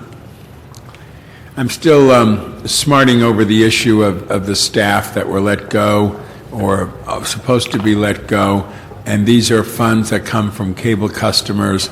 As we all know, the cable customer pays 6%, 5%, and then an additional 1% that came out of the new state law for capital improvements. It's a total of $25 million, of which 20 comes from the 5% and $5 million, I think, comes from the additional 1%. I could be a little wrong on that. Somewhere down the line, former councils made a decision that 60% of that cable money would go to the general fund and 40% would obviously go to run the department, and that if there was any surplus, they would then also go to the general fund. Well, there was no surplus, and I think it was a unilateral decision that was absolutely wrong, where the 40% was reduced even further by the elimination of technicians that have been here a long time that provide field shoots and empowerment to local communities, as well as all kinds of other product they create for Channel 35, which is an interconnected, worth millions of dollars analog channel. Any report or update on that action where we brought it up to the council? Yes, we'll work with the CAO on the report back. I believe the report back we were asked to do was regarding revenue from other departments that might pay for Channel 35 staff. You know, So revenue for the work I don't like that they're other doing. departments to pay for it. It comes out of a cable customer's check. Every month they write a check of which 6% goes to the city. 5% was to run the channel, 1% for capital dollars. Some previous council decided they didn't need that money, so 60% went to the general fund. And without any action by myself or my colleagues, that 40%, some of it was considered excess, and people were let go that were doing basic video work. And I understand that the IT technology is a different story, but the video is something that a cable customer is expecting to be on that channel with the monies that they did that franchise fee for. And I don't like what answers I got in the past. Can we get a better understanding of this? Well, the city attorney had opined at that meeting that there is no restriction on the cable franchise fee money, and it's interchangeable with general fund dollars. Yeah, I disagree with that. I'm the policymaker, and I know the public writes a check, and they're expecting to have that cable service, because the people who have a satellite don't pay anything. People who have some of these new vendors who are phone companies, don't follow all of our rules, but the cable customer does pay that kind of money. And so it's an unacceptable answer, and I'd like a report back. Yeah, I think one of the things we need to report back, I think if I remember correctly, the department gets about $90 million of general fund money, and I think that the fact that the council had made a decision to split it 60-40, the funds that go in there is more significant than the entire package of revenue from the cable company. So we need to give the whole story on what the dollars that the city is putting into, because I think what we'll end up with is if the council decides to put up, what's the favorite term today, a lockbox around these funds, then to compensate, the likelihood is that the overall cost of running the department will reduce from general fund. And so I think that's what we have to balance and determine, just whether we label it as being funds from cable, and you have a desire to label it and identify it as such. But I think it's pretty clear for the last several, or at least decade, that it's been general fund money. It was an internal decision of how it was allocated. But give the history of the funds and how we've dealt with it, and then also the overall cost of running ITA.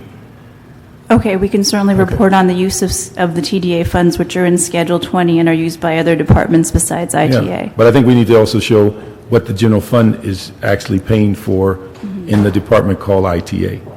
Yeah, and were those positions eliminated and those people let go? Yes, they were. And how many positions? I believe it was 7. Yeah. I consider that a violation of our rules. I like a report back, and I don't accept it. It was action. I don't care what our city attorney said. I don't care what anybody else said. I'm an old cable guy, and I can tell you that was to run that channel. And to let go 7 or 8 people is wrong. Okay. So when we get that report back, that's going to take a little bit more time before Wednesday then? Yes. If you want to set a deadline, we can. Give me 15 days, 20 days, 30 days? Well, I imagine with the release of the mayor's budget, we'll have that conversation, certainly And that's with the the budget 20th. as well. Okay. So that's within 2 weeks? Okay, all right. So that will be, we'll address that in the budget hearings. Okay, next item. Okay, the next item is item X, library, and they're projecting a year-end surplus of $2.5 million, but that will be offset by a projected shortfall of $630,000 in departmental receipts and revenues, and that's including the recently approved fee increase. If we had cartographers, I'd ask you to give them a certificate. I'm sorry. But we don't have cartographers anymore. I said if we had a cartographer, I'd ask you to give them a certificate for the job well done, to have a $2 million surplus. But being we don't have one, we'll just say thank you. All right, for the mayor's office, we have 3 recommendations. We have $125,000 to close out the 2008 congressionally mandated award for the Foothill Community Law Enforcement Recovery Program, and that would be money that would be used for the city attorney's salary expenses. We also have a recommendation to use approximately $45,000 of interest earnings from the 2006 Justice Assistant Grant program to fund the city's community law enforcement and recovery program, and that money would go to the police department salary expenditures. And then lastly, there was appropriation of about $4.1 million of supplemental law enforcement services funds money to the police department. However, it looks like we will not be getting that money. We'll be getting the legal minimum, which is only $100,000. So the mayor's office has identified approximately $1 million from its contractual services account to transfer to the police department's sworn salary account to address some of this lost funding. We also have a reduced appropriations in conjunction with this $1 million transfer, and we reduced their overtime appropriations by $500,000 for overtime money that was allotted, but they have been directed to no longer incur. However, we have another $2.4 million in general fund liability that we will need to address for the remaining salary expenditures and for the overtime that they have incurred to date, and that will be addressed in the year-end FSR. Do we have a longer-term solution for that supplemental law enforcement fund that's dropped so significantly? You bring up a very good point. I think we're going to have to probably sit down because of the fluctuations in that. As we've indicated in the write-up, we were high as almost $8 million in funding from the state, but certainly with their difficulties, that has dropped substantially. And so I think we perhaps should look at the use of those funds to make sure we budget appropriately. Okay. So it probably will end up being just a general fund impact? Yes. So because there's no other alternative state source? No, there's not. Okay. Neighborhood empowerment is reflecting a $155,000 surplus, which we recommend to transfer to the reserve for economic uncertainties. Personnel is projecting to complete. And that's the one that the report's coming tomorrow? Yes. Okay. And that neighborhood empowerment, will that in any way address those particular communities I mentioned before, if you're putting that in the general fund? The money that we're taking is salary savings. The report is the money to the neighborhood councils. I understand, but money's money. And if you're going to put it in the general fund, we won't have the flexibility if, in fact, the flexibility needs to be done with those neighborhood councils. The report, I believe, is going to recommend only the amount of money that is available to address the general fund deficit, and that the balance would be reserved for the neighborhood councils. I think your question is based on, I have not seen the report that's going to come to council tomorrow, but you identified, I think, 4 councils, and we'll cross-check against the list and the monies, and so we'll make sure we have that information Very good. tomorrow. Thank you. Okay, good. Stick around. Okay, Personnel is estimated to complete the year within budget. They said that their furlough savings has been hindered with the processing of layoff and transfers of employees because the employees that perform this work are working 80 hours.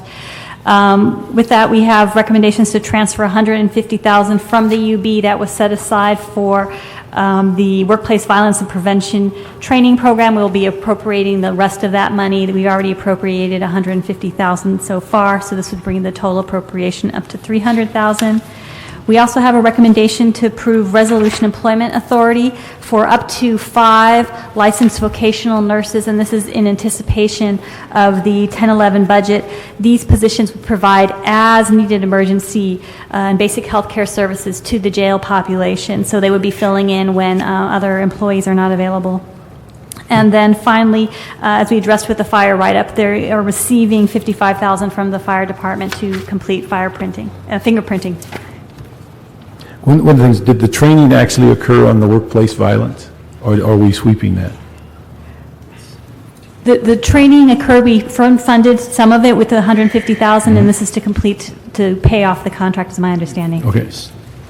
I just want to make sure we did comply, we did do all the training.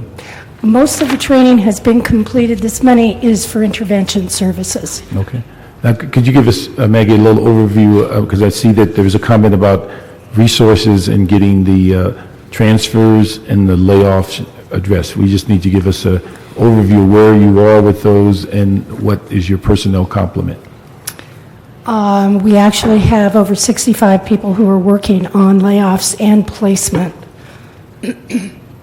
We have, those individuals have been taken off of the furlough so that we can get the maximum amount of work out of them. And as far as the numbers, can I get my report? Pardon? Did you want numbers? Yes, just give us an idea where we are, because I think the material that's in this report is a couple of months dated, so I think, or maybe a month dated. So we just give us where we are now so we can have updated figures.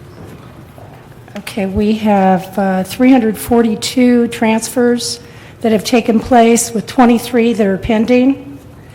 And we have laid off 117 employees. Okay. And then what is that in the sense of the number of notices that have gone out? Well, the number of notices that have gone out at this point in time, hang on for a second. Phyllis, is it, how many notices have been sent out? And how many do we expect this week? Do we know? 129. Okay, we have 117 notices that have been sent out. We expect by the end of the week that we should have another 120. So that would take us, what, to almost 240, 50? Councilmember, the additional 120 are coalition classes, so they will not be able to be laid off until July 1st. We've done all of the EAA classes, or non-coalition. Okay, and then do you have a sense of what the dollars for this year and next year? We have been feeding that information to the CAO's office, and I know on a weekly basis they are doing the cost analysis. So I do not have those figures at this point. Okay. Do we have for these figures this 117 and the 220 for July 1st, what the dollars are for this year and next year? You know what, I don't...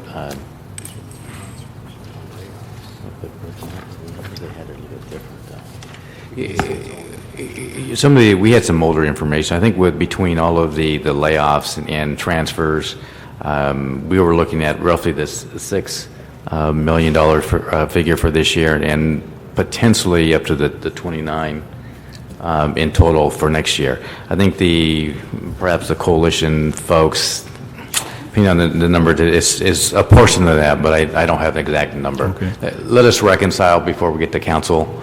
Okay. On Wednesday. Okay. And Maggie, let me ask you one other thing, is that what and we've asked you this before, between now and June 30th, what do you foresee as the number that you can process?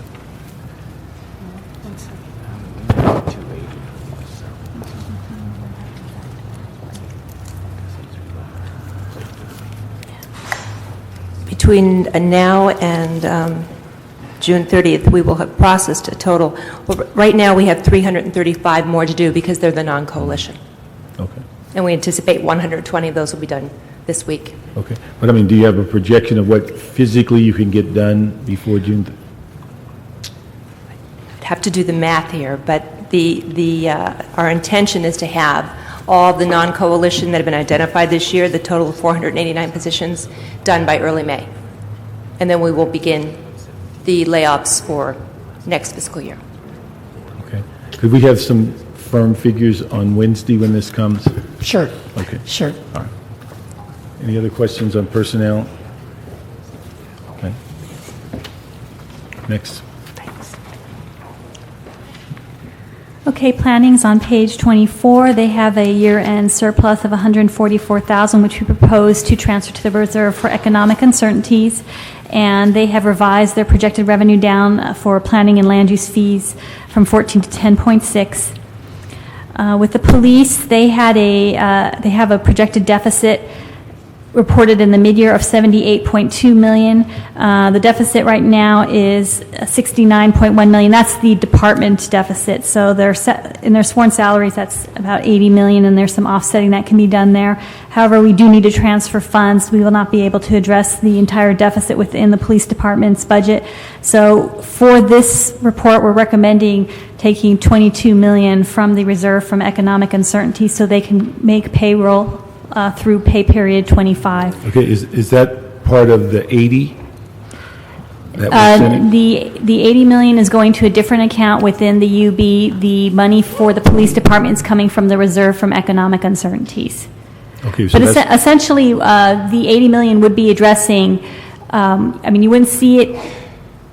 I mean, so I'm just trying to figure: is it 80 or is it 102? It's 80. The 80 is addressing the whole citywide deficit. Okay. The 22 and actually the whole reserve for economic uncertainties account is serving as our balancing account. Okay. So the issue is that out of the 80, through whatever. Well, because of the way the 80 is going directly to the reserve fund. Let me clarify that. The 80 is going directly to the reserve fund, and that is not necessarily set aside for a particular account. That's addressing cash flow needs. So however the controller needs to spend that money, that's how that 80 will be allocated. Okay. But then how do we identify the 22? The 22 is what the police department will need to, because they were not provided sufficient appropriations to complete their payroll, this money is to give them the appropriations and give them the authority to spend for salary costs through pay period 25.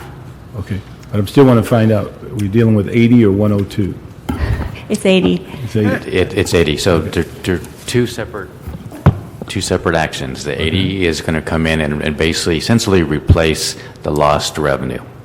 Okay, so that's one action. As far as the 22, if you go to our attachment 2B, status of basically the UB, we have on that second page basically all of the transfers into the reserve for economic uncertainties, and with that, it's roughly about 83 million. Mm-hmm. From that 83 is then we'll make the transfer to police department of the 22 million. All right. Okay. Let me just ask.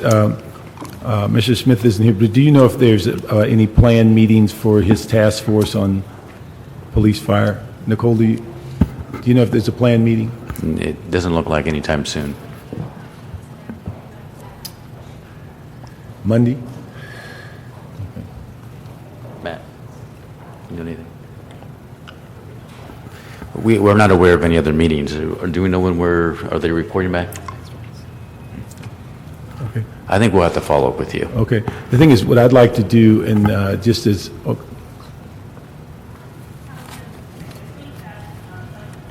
Task force did meet last week, and they were going to report back to council on either April 20th or 21st, right in that time frame, with regard to updated information relative to police and fire efficiency efforts.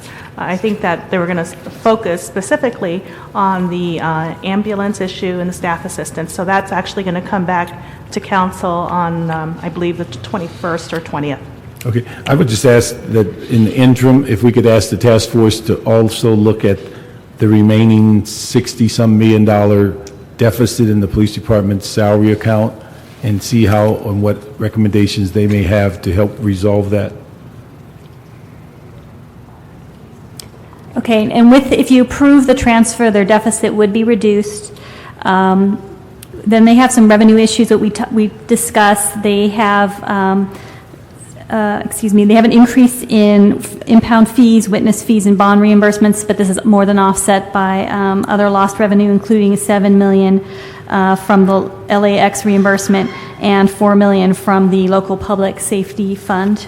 Yeah, I was going to ask, could you give us a breakdown on a chart that would just show those increases and decreases that you're referencing in You're talking about for the revenue? The revenue, because we identify a couple that are increased, and then we kind of have a general view of what's decreased. If we can have more specific, it would be helpful. Okay.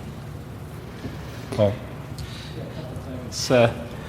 One, I know it's being recommended to not appropriate $25,000 for a sexual assault kit tracking system. With the $25,000, would we have the money to implement that kind of tracking system? That was the issue. That was why we're deleting the recommendation. When the police department first requested it, they had identified $25,000 in funds, but they're saying that funding is not sufficient, so we're pulling that recommendation at this time. I think it's actually a very cost-efficient concept to have a system to track this. So rather than pulling back the money, would we not be better served to put in the tracking system, even if it costs some extra money, and then be able to catch folks a little more efficiently? We can certainly, Matt Crawford, Office of CAO, we can certainly circle back with the police department to get a better estimate of what that system might cost, and we can come back with a better estimate. At this time, I think certainly we could hold off. The recommendation in the report right now is to reappropriate the money from the reserve fund. So the money is there in the reserve fund. But we could certainly come back either in a couple days or in our next FSR with a better idea of how much that system would cost if we want, and let the council make a decision whether or not they want to appropriate those funds for that purpose. I mean, not creating the system sounds penny wise and pound foolish to me, and I hope we catch those opportunities and turn them around rather than just cutting everything in our wake as we try to deal with this shortfall.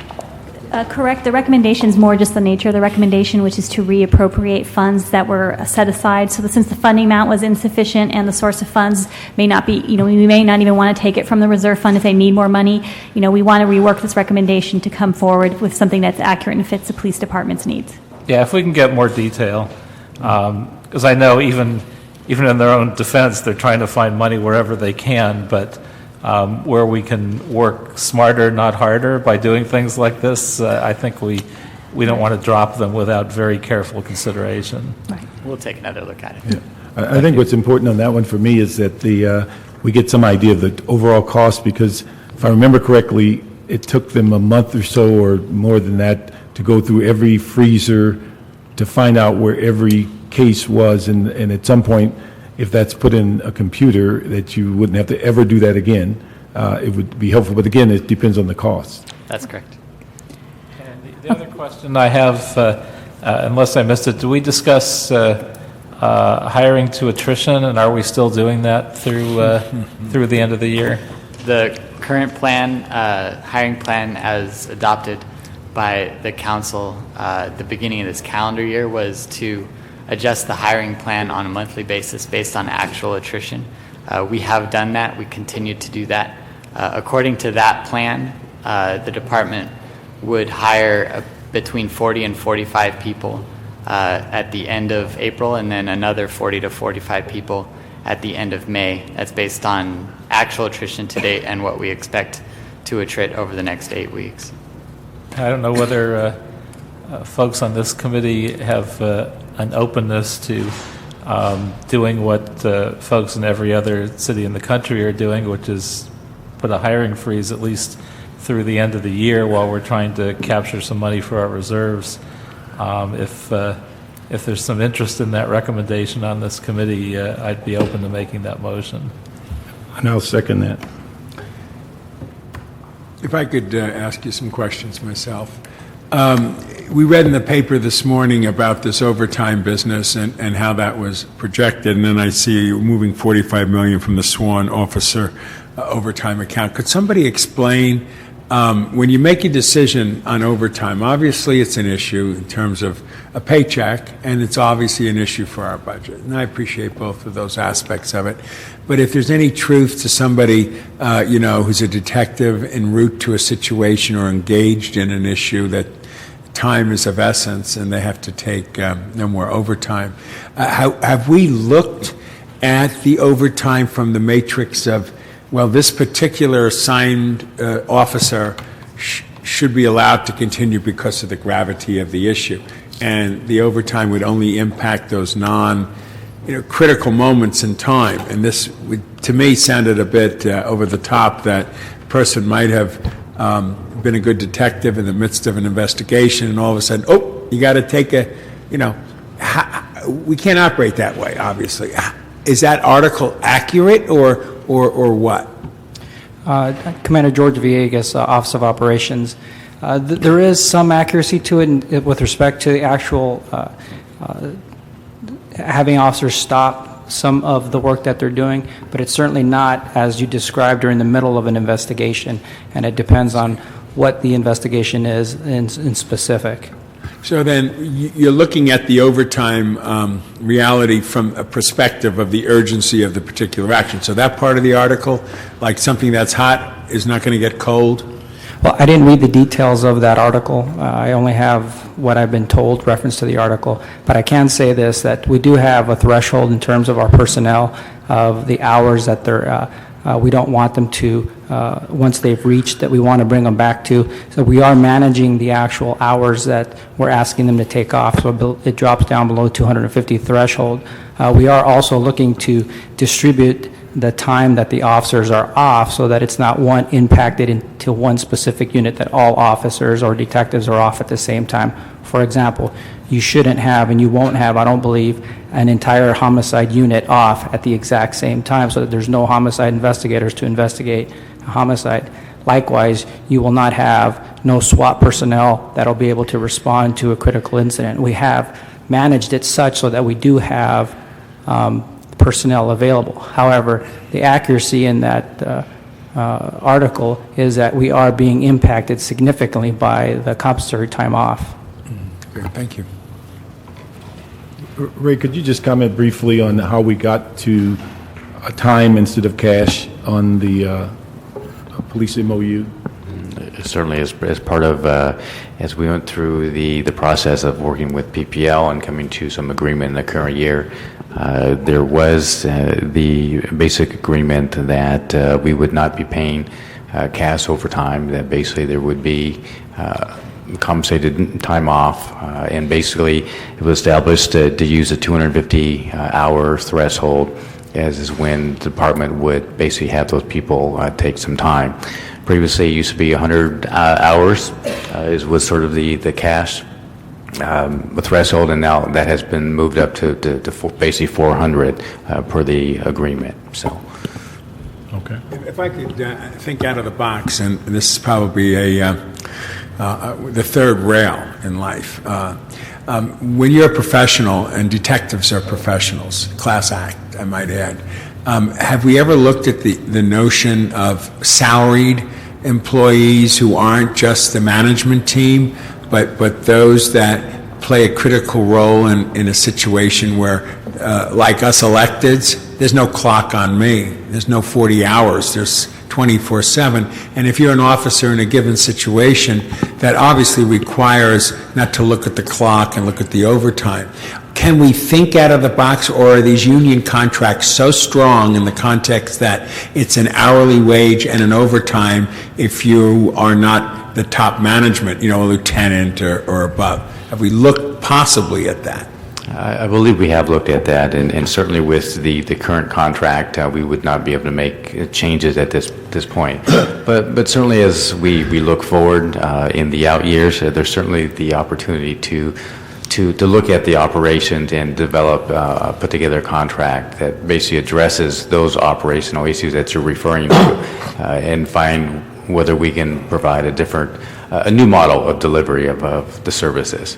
Yeah, that would reduce costs. Yeah, well, my bottom line is I think a lot of police work isn't obviously looking at a clock or overtime. It's dealing with the incident they're dealing with. And if there was some flexibility in that concept, just our ability to say X hours of overtime you can't have, and it could be impacting a crime scene that obviously we care about. So we might get into that phase, sort of like a tier 2 before. Basically, yes, we will basically take that suggestion, and certainly as we move forward in the future year, we'll look at that, put it on the table. All right, thank you. Let me just ask one thing. Commander, could you just explain on the breakdown in the department who are hourly and employees and who basically are not under that hourly capacity? Your salaried employees, I think, are your captains and above. Lieutenants and below are those individuals that are compensated in terms of time after a threshold of hours that they've worked. Depending on their hours, it could be after 10 hours or after 12 hours or after 8 hours, depending on their work schedule. Okay, thank you. Paul? I'm just wondering, not suggesting something as dramatic as perhaps what Mr. Rosendahl was suggesting, but there must be some way that we can address folks that need more continuity and not have detectives leave in the middle of a case. There can't be anything more inefficient than that. So I'm wondering if there's some way to address just the folks in those circumstances. Obviously, if you're going out on the beat on a day-by-day basis, it doesn't matter as much. But if you're a detective following a case, how you could drop it in the middle and then pick it up, considerably later, as was reported, seems like something we really should be avoiding. Again, I didn't read the article, so I can't specifically comment on it. I do know that we're not dropping a case in the middle of an investigation and passing the baton on to someone else because they're at a threshold of hours. And in fact, we have numerous detectives and officers who are past the 250-hour threshold. That number is something that we're looking at consistently to try and reduce. But we do have a number of detectives that respond to a case, provide their insight, they're providing the investigative component to a case, and they're running with that case until such time that there aren't any fresh leads that they can follow up now. And as we all know, detectives work in a team component. So once that investigation can be stopped for that one individual who is over the threshold, and it can continue on with the rest of the individuals on that team, it is therefore continuing. So there isn't a break in the investigation during the middle of some critical juncture in any type of a homicide or other critical investigation. I think that was more what the article was implying. So if we could take a look at that and be sure indeed that is not happening anywhere, I think that would be a good thing for the city. Certainly. If I could get back onto the overtime from another angle, the 3-day week, the 4-day week, and the 5-day week. How many sworn are living within a 3-day work week? I don't have the exact number to give you in terms of how many are working within the 3, 4, or the 5-day week. I do know that of the areas that we have out there, the 21 areas, that we have 2 primary watches, Primary Watch 2 and Primary Watch 3. Those 2 primary watches are staffed on a 12-hour basis. And then we have off watches, which is the 4, 5, and or 7-hour watch. Those are on the 10-hour watch schedule.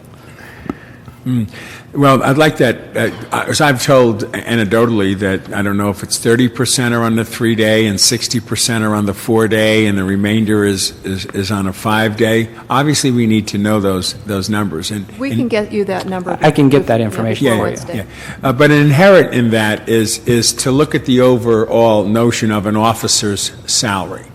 If an officer thinks that the overtime component is as critical to their base salary, and I've heard that maybe a third of what that paycheck is, that they get in a regular basis is overtime, we need to know ourselves how much overtime per officer we're talking about, what does it really mean for their base salary, and when we go back to the table, maybe we negotiate a salary commiserate with the responsibilities of that officer and eliminate the overtime function as a salaried employee. I mean, I'm just thinking out of the box. And then we also need to look again at the 3-day work week, which was obviously important in a competitive environment with other cities. I get it.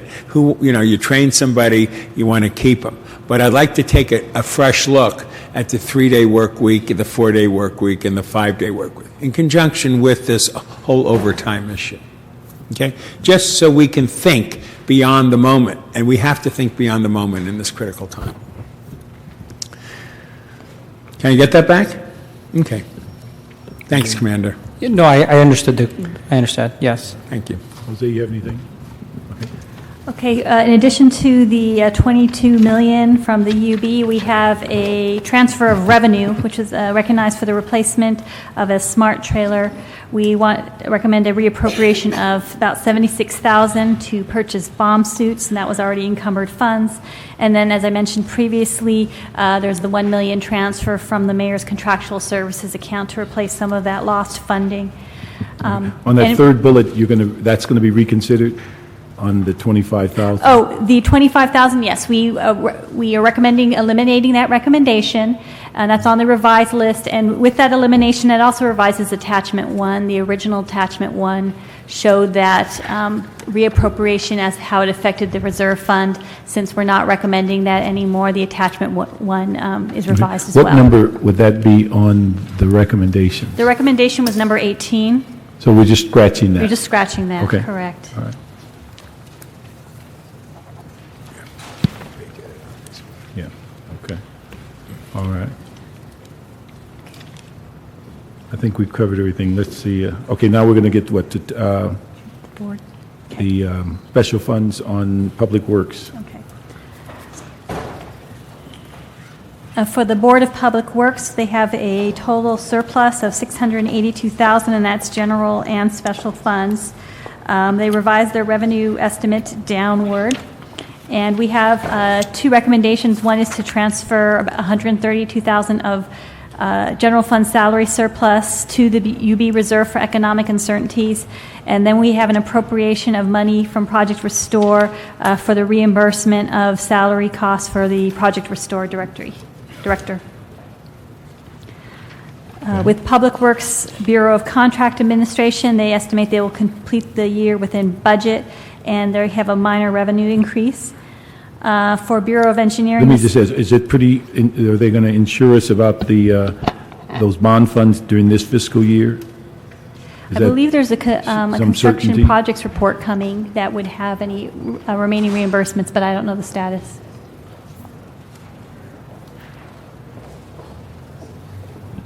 Oh, here we go.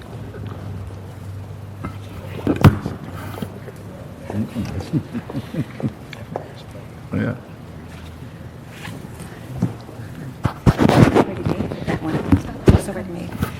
The bond reimbursements for the Bureau of Con Administration has already been approved by council. Okay, but we've already received them? They have received the appropriation, and we process the invoices quarterly. So we will be processing the third quarter reimbursements soon.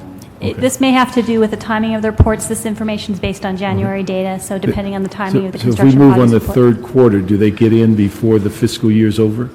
Yes. Okay. So we have an overlap. The fourth quarter will come in the first quarter of next fiscal year?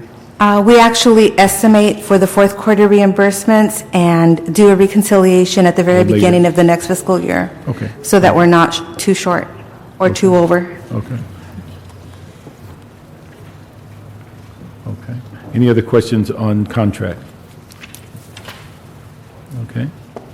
Okay, Bureau of Engineering, they have both general fund and special fund salary surpluses for which we transfer the general fund surplus to the UB Reserve for Economic Uncertainties, and we reduce the appropriations for the special fund surpluses.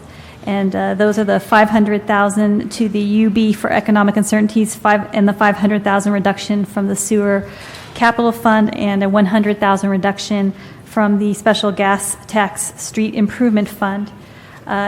In addition, we have a recommendation to transfer MICLA money.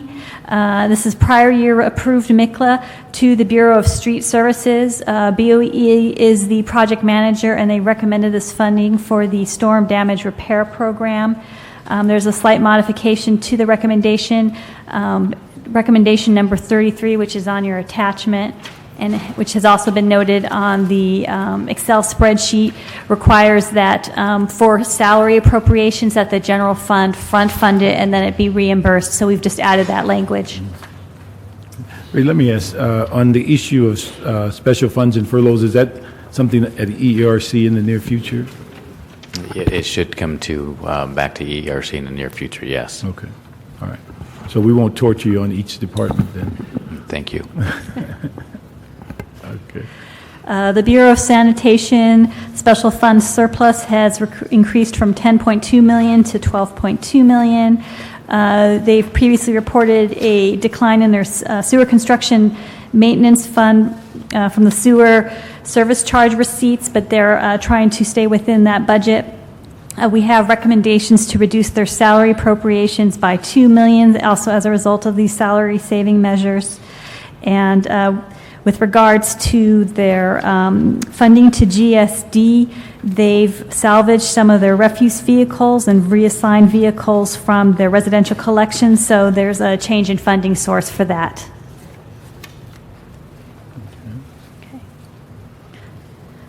For the Bureau of Street Lighting, we have a $2 million special fund surplus, and then we have recommendations to transfer $240,000 within their accounts to stay on goal with their light emitting diode program.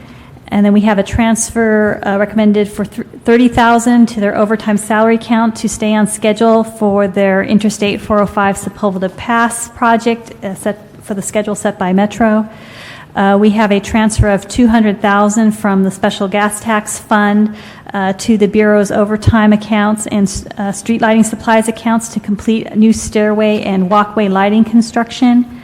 And finally, we have a transfer of $374,000 from the transportation grant fund to the contractual services account to provide the 20% match front funding for the installation of streetlights funded by the Federal Safe Accountability, Flexibility, Efficient Transportation Equity Act. Okay. Let me just say it, and I'd ask Mr. Rezar, because it came out of his committee. I think Friday we had a report on this item that was continued. And one of the items, the direction, I think it was number 2A or something, that reflected that the committee report reflected on exempting positions for LED outside of the managed hiring. And it's somewhat inconsistent with what this committee has done in, I think, the CAO's process. And so when that report comes, I think we have to reconcile that direction with what the Budget Committee has addressed. Okay, we're just referring to the first recommendation of the $240,000? Well, no, the issue of moving forward when they said they were short of personnel, okay, and they were using hiring hall. Yes. There's a Public Works Committee report that reflects to solve that they should be exempt from managed hiring. Okay. And so that needs to be resolved when it comes back to Yes. council. Okay. I think it's 2A or B or something like that. Okay. Yeah, we don't want to reduce their salary appropriation otherwise. Okay. For Bureau of Street Services, for the mid-year, they had a surplus of $13.2 million projected, which was of $1 million was the general fund, and that hasn't changed. Right now, as recommended under the Bureau of Engineering discussion, there's the $402,000 of MICLA funds to their department accounts.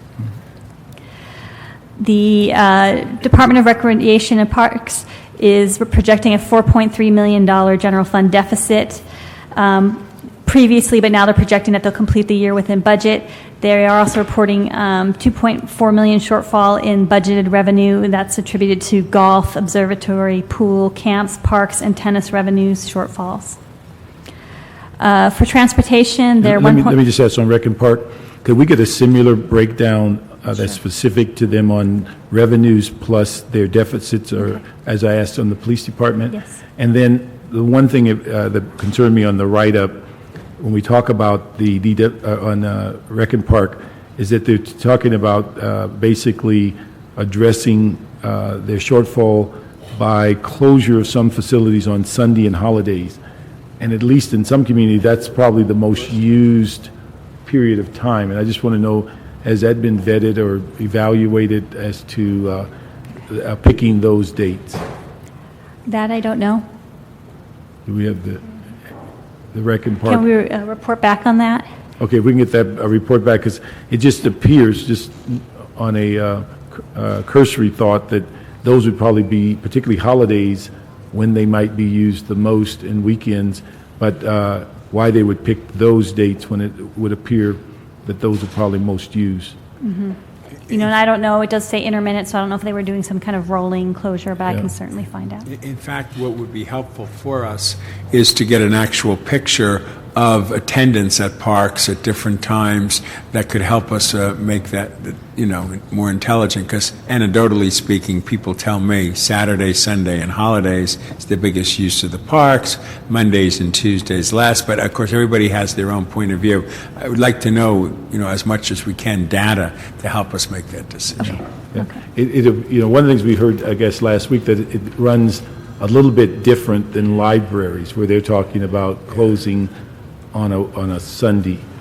It appears, at least from what we can understand, parks and are used more on a holiday and a weekend than maybe during the week, as far as activity level. So we just would like to get that report back on whether those dates are as strategic as they appear. All right, for transportation, their previously reported salary deficit was eliminated. We have a transfer of $700,000 from their contractual services account to a new account, and this is within the special parking revenue fund to allow the retrofit of 10,000 single-space parking meters in accordance with council instructions. Okay. Do we have a timeline of when that will be completed? I can find out the timeline. Okay, thank you. Pardon? I mean, just give us an idea on the 10,000 when that might be done. Good afternoon, council members. Amir Sadati, Assistant General Manager. We're hoping to begin the installations in May, and it should be finished by end of July. So it should be about a 2-month program. Thank you very much.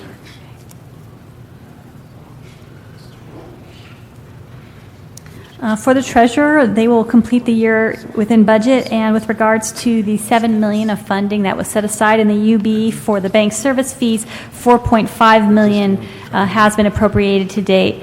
They are reporting that they are going to need the remainder of that appropriation, and as we mentioned previously, finance has projected savings. So in conjunction with the finance recommendation to provide a report on the bank service fees, we have a direction to the Office of the Treasurer to provide a breakdown of the fees to date for the departments. Okay, could we get that back, say, within 15 days on that report? 15 days, sir.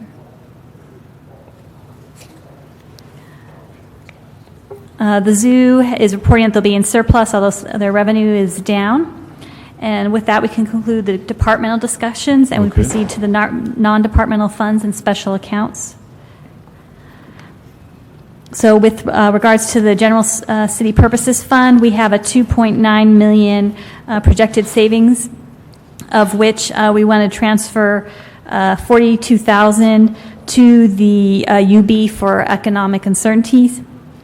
And then we have an appropriation of $130,000 to the Fire and Police Pensions Department. This is to fund increased obligations incurred with funding the excess benefit plan for the deferred retirement option plan. Let me ask, I think we asked about this once before. That my understanding from everything that has come forward is the drop program is supposed to be cost neutral. Yes, it is. However, this is just a small increase, and there will be an increase from now on. The number of positions that were affected grew from 6 to 16. Yeah, that's what I was saying. With this, it appears it's no longer cost neutral if the city is absorbing $129,000, and this may be growing each year. So I'm just wondering, how do we get back to cost neutral? Is that something that can be taken off the general fund? Is that something that should be paid for by the pension? My understanding is the city is obliged to pay the excess benefit money. I thought that was is that an administrative code, or how does that work? In the administrative code is the DROP program, and it does require that it be cost neutral. The last time we did look at it, it was cost neutral based upon the actuary and the assumptions that were included. And we can look at it again in terms of this one particular item when we go back for the reevaluation of the program. Yeah, could we look at that? Because if it's administrative code, then we could change the administrative code, because I think that was the selling point, that it'd be cost neutral. And if we're up to 129,000 and it's growing, it could be, it could get into real money at some point. Okay.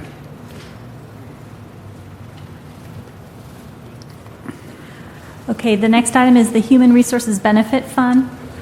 There's we sort of touched on this earlier, there's a $3 million year-end surplus in the workers' compensation account, and it is proposed right now that the Personnel Department be authorized to negotiate and execute a contract with the county's third-party administrator to administer the workers' comp program, and that $3 million in the workers' comp account would be transferred to the contractual services account to fund the contract. Yeah. I was going to say, did we have a third-party administrator and they move on, or it seems that this is some urgency that we're saying go to the county program by July 1st?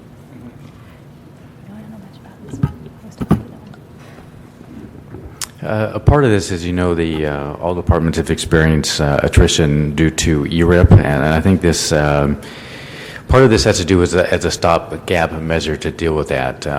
We have been looking, we use a third party already for some of the things, and so we are looking at the option of piggybacking on the contract, or the county's contract for TPA as we move forward. Now, is this for a secondary activity, or is this going to end up being the primary, or are they going to take over the current program I think we just recently approved an extension on the contract for the third-party administrator? As I understand it, and Wilson, correct me if I'm wrong, I think the existing contract were maxed out, and so for us to shift some things over, we need to make use of the county's TPA, and so we're going to basically piggyback onto their contract. So this is just, you said moving workload because the current third-party administrator is overwhelmed? So is this going to be a permanent relationship, or what? Well, the current third-party administrator is TriStar, which administers our sworn claims. This is for the civilian claims. As Ray was saying, we're losing significant resources to ERIP, and we need to have a contractor in place to absorb that workload if we can't fill it in time. But these are employees that were in-house and retired, and we're replacing it with this contract? I'm just trying to figure out how it fits in the... Basically, yes. I mean, we've lost some employees. I think as we had discussed previously, that we've been looking at piggybacking on the county's contract to basically sort of for these civilian, basically workers' comp claims. We've been assessing sort of the what I'll call the cost-benefit analysis as far as going with the county's contract, what cost savings would be versus the remaining staff, the personnel we have, has on board. And at this point, given where we are right now, we need to make use of this contract and get this in place, and then we'll have the discussion later on as far as what we're going to do in the future, whether there's some mix or there's one way or the other. Okay. Now, with this starting July 1st, is there a closing date, or is it for 1 year, or how long do we intend to go through this process? I think personnel would probably be better to answer those questions at this point. They have a better sense of when the crossover. Is Maggie going? Who's the third-party administrator at the county? Does anyone know who the third-party administrator is at the county? We do not know. I think the personnel was here. They'll be able to answer. But by this action, are we ratifying that contract, or are we just transferring the money? At this point, we're just transferring the money. Just to correct this, to authorize to negotiate and execute is the first recommendation. And then if you approve that recommendation, you of course then need to transfer the funding to fund the contract. So if you approve both recommendations, you would be authorizing the execution of the contract. So no one here knows who that third-party administrator is and what their record is and what their efficiencies are and their performance? The county actually has 3 third-party administrators, TriStar, Ames, and Intercare.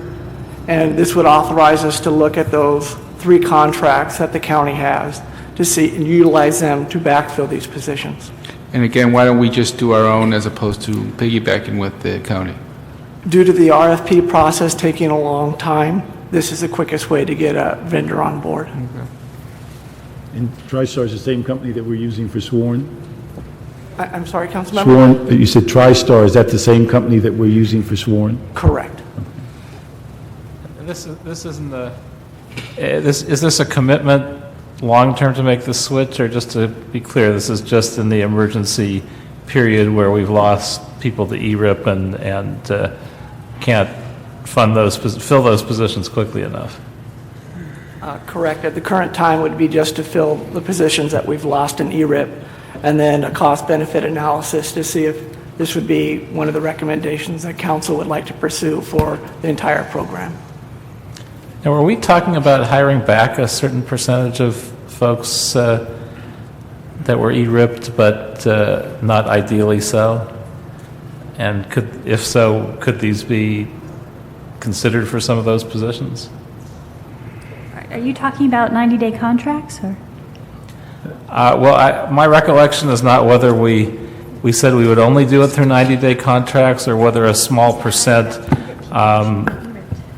we would actually identify as not ideally ERIP'd and possibly hire them back or fill those positions elsewhere. Yeah, correct. ERIP was an open program with no limitations except for the ones that we set in capped classifications, and it does provide the ability for a 6% backfill of those positions, so 100% of the jobs did not have to be eliminated based on our full understanding that critical positions would be vacated through ERIP.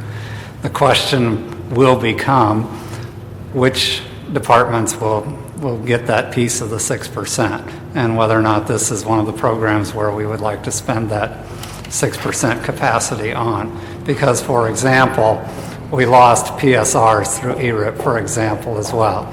And, it's a critical public safety function, so we would probably backfill those. And there are other jobs in the proprietary departments as well where we do not have funding issues, and those were some critical jobs as well, and maybe those would be backfilled. So the control is 6% to ensure that we have the sustainability of the program, but the determinations on which ones will ultimately be backfilled is still open. One would hope, if we're just having to contract these positions out, that we might be able to backfill them in an ideal world. In an ideal world, we would be able to backfill, but we do have the 6% limitation, so it will be, choices have to be made on where those 6% will come from. Thank you. Could you just give it, I think what make us all comfortable is that the timeline, is this a 6-month deal? Is it a year deal that we're going to evaluate? Or? We would enter into a contract for at least 1 year. So it'd be a 1 year, and during that 1 year, we'd get an evaluation so that before renewal, you'll come back to us and tell us what the cost effectiveness and things of that nature. Correct. That would be done through the analysis done by the CAO's office. Okay. And if we approve this from the perspective of the CAO, are we giving the Personnel Department the authority to pick one of the three companies or share the work amongst the three companies? The or- way the recommendation is currently written is you're giving them the authority to negotiate and execute, but if you want to change that recommendation to have a report back, that could be something that could be done. Okay, I think I'd feel comfortable if we give them the ability to negotiate and come back as it relates to who and how long they're going to give this task to. Okay, so maybe just And the delete cost. execute.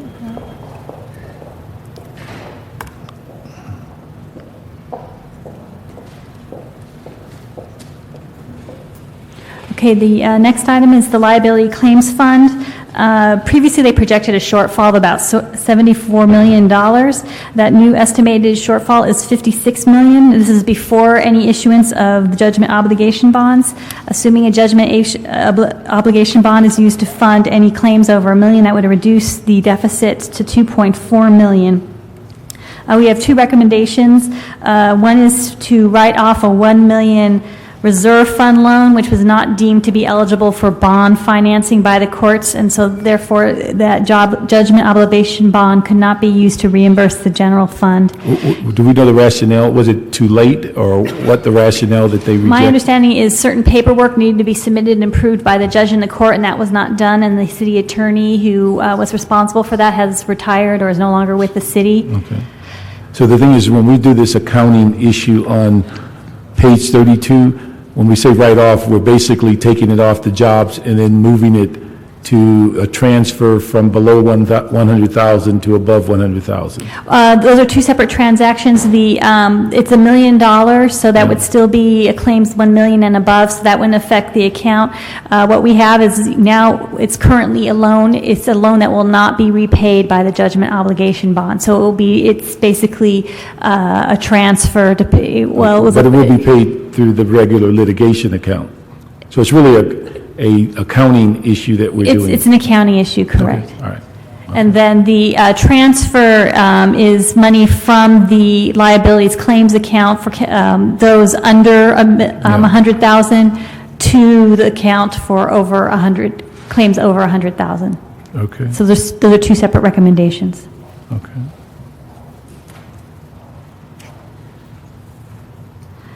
Okay. And then the most important one we have in here is the reserve fund. We have two actions with regards to the reserve fund. The first one is transferring what would have been an appropriation to the reserve fund of general fund receipts of $46.8 million. We're not expecting to realize those receipts, so since that was in the budget, we're sort of transferring that appropriation to the reserve for economic uncertainties. Mm-hmm. And then the second recommendation is the $80 million transfer from the reserve fund to the unappropriated balance, and this is to provide the cash flow beyond April 19th as requested by the Controller's Office. And with regards to any transfers from the reserve fund for cash flow, that same dollar figure also reduces our deficit. Okay. And I think what's important on that last paragraph is there's future or expected transfers before June 16th and before the end of the fiscal year. That is correct. Okay. Now, is the 1 million on the third bullet is what we just talked about on Yes, the? Okay. yes. Okay, with the unappropriated balance, we have transfers recommended in this report to move funding from Department of Surpluses to the Reserve for Economic Uncertainty, and that's what would bring up the account to $83 million. Then we also have a recommendation that's in accordance with an ordinance to fund a business, a market analysis for the Airport Hospitality Enhancement Zone, and that would be providing $50,000 from the Reserve for Economic Uncertainty to the Century Corridor Business Improvement District. Mm-hmm.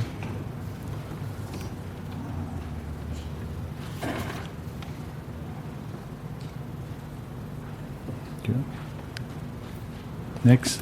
Okay, that concludes any recommendations beyond this or status reports, if you want to go over the status reports. Yeah. Let me just ask a question on 4A.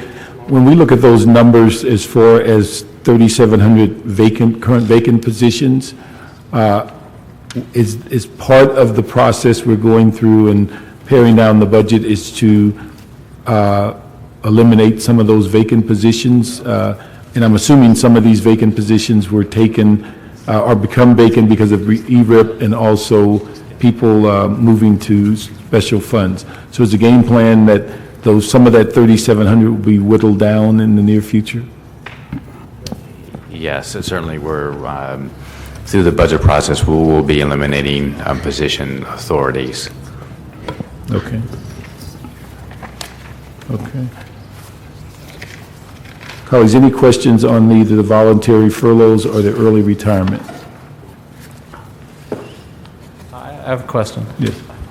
Actually, it may be walking back to the previous item in a way. We really only talked about early retirements. I'm not entirely clear whether the workers' comp shortfall in terms of staff requiring a contract was largely because of ERIP or whether we actually laid people off. And if we laid people off to create this shortfall, should we not be looking at either bringing them back or if we haven't actually severed our relationship with them, not laying them off? What's the case? How many of these are people that are ERIP'd? How many of them are people that are laid off or going to be laid off? You know, I actually don't have those numbers in front of me, and so we would have to report back as far as what that mix is. Well, if layoffs that are not necessary are part of this, I would actually ask that we not move forward with this recommendation and hold that until we get an answer. Because I certainly would recommend that we contract on an emergency basis for the people that have been ERIP'd, but if we laid people off, I would either bring them back or not finish the deal if they're still on staff. If I may suggest, if given the timing, just I'm not sure how long it will take the department to talk with the county. At a minimum, we can just ask personnel department to sit down with the county and at least talk to them, and so we have what I'll call a contingency plan at this point. I don't object to them having the conversation, but I don't want to see us do this contract and then find out that we've laid off 40 or 50 people and then contracted for their positions when we just should have kept them to begin with. Did we have an answer in the sense of what the level of ERIP impacted this unit? No, we would have to get back to you. Okay. Will we have that by Wednesday? I think we can get that number, okay. Those numbers. All right.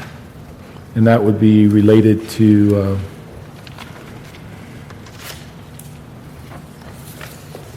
This is related to Number the B. recommendations 26 and 27. Yeah. But it's also 31B. This,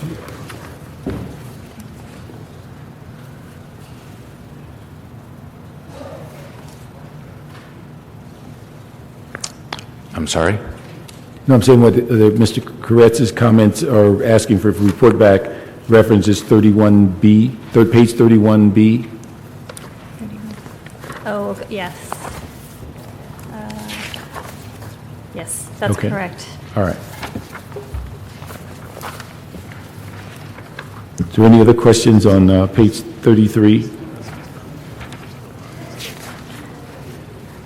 Okay, 34, there's brief discussion of other savings measures implemented to date, and that includes the coalition agreement to reduce overtime usage, the efforts to reduce positions, and that's either through transfer or layoffs, and then the expenditure savings efforts, and that includes renegotiation of contracts, and then the mayor and controller directed freeze on non-salary accounts. Okay. Next. Okay. The next page, page 35, is the status of fee waivers and Well, subsidies. I'm sorry. Let me just ask one thing on the issue of the contracts. Yes. One of the things, and we mentioned this early on, there's really a necessity to look at not only the 10%, but what the 10% impacts. And I haven't verified this yet, but we probably will have a contract coming in for FMIS, and they have been a good soldier, and they've cut 9-point-something% off the contract. But the other side of the equation is they say it's going to take 1 year longer to do the contract, and what is the cost of that 1 year from the productivity and the effectiveness of the city waiting for that financial management system. And so some of these 10%, if it's being value engineered and we come out on the short end, we really need to know that before we accept the 10% and understand what it really means. And so I think was one of my original concerns, is that what really, if it's 10% and you get everything in the contract, that's one thing. But if people are saying, I'll give you the 10%, but I'm going to take a year longer to fix it, I think we really have to figure out what the cost to us is in that year. So if we can make sure that that's part of those. We'll look at that. The FMS contract with CGI is sort of a little bit different situation, but you make a very valid point, and we'll make sure we scrub those numbers. All right. Page 35? Okay, 35 provides an update on the status of fee waivers and subsidies. Also, the mayor's gang reduction program, their staffing was on vacation, so they'll provide an update on the gang reduction. On the spot, after 7 years, did the fee waiver on special events, is it better? Are we using less money?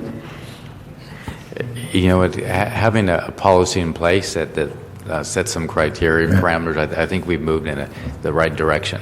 Yeah, because I think the only one left now is nonprofit buildings, and so one day. Okay. And then after the non-report on gang reduction, which will be in the year end, we have the status of fee increases, and there is no change from the mid-year report. You could go back on the gang reduction. Yes. Why don't we have a report on that? Their accounting staff that crunches the numbers was on vacation at the time. Could they have planned ahead, or, They will provide an update in the year end. Okay. We also want sufficient time in our office to review the numbers as well. All right, it's just, it's the first time I've seen that in my 4.5 years here, that somebody's on vacation, they can't give us the information we're required to have at a certain time, so, thank you. Sure. The status of fee increases have not changed since the mid-year. As reported previously, building and safety, engineering, planning department, treasurer's office fees have all been implemented. The fire department has begun to collect the brush clearance fees by the end of the third quarter. The film and spot check fee and the industrial inspection fees have not been implemented. Fire department's That's one we have to yes. get them well before, what is that, they're saying next year sometime? That is their current projection, yes. I'd ask the CAO and CLA to get with them. We have to get that done well in advance of next fiscal year. And then or at the minimum, early next fiscal year. Okay. And then with regards to the film spot check fee, that fee was waived to support new film projection, and the report back is pending. Yeah.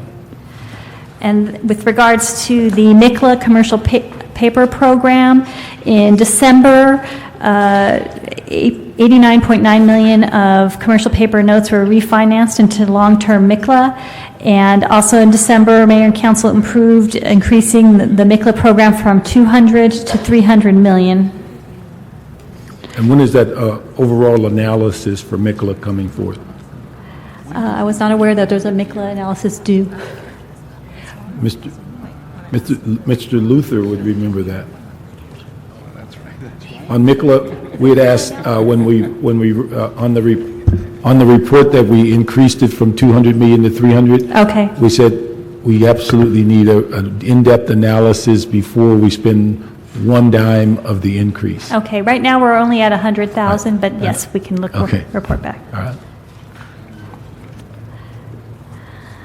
Okay, and then with regards to state budget update, in January, the governor proposed his budget for 2010-11. The legislator went into a special session, so they have adopted some of those measures, and that includes the gas tax swap, which repeals the sales tax in exchange for the excise tax.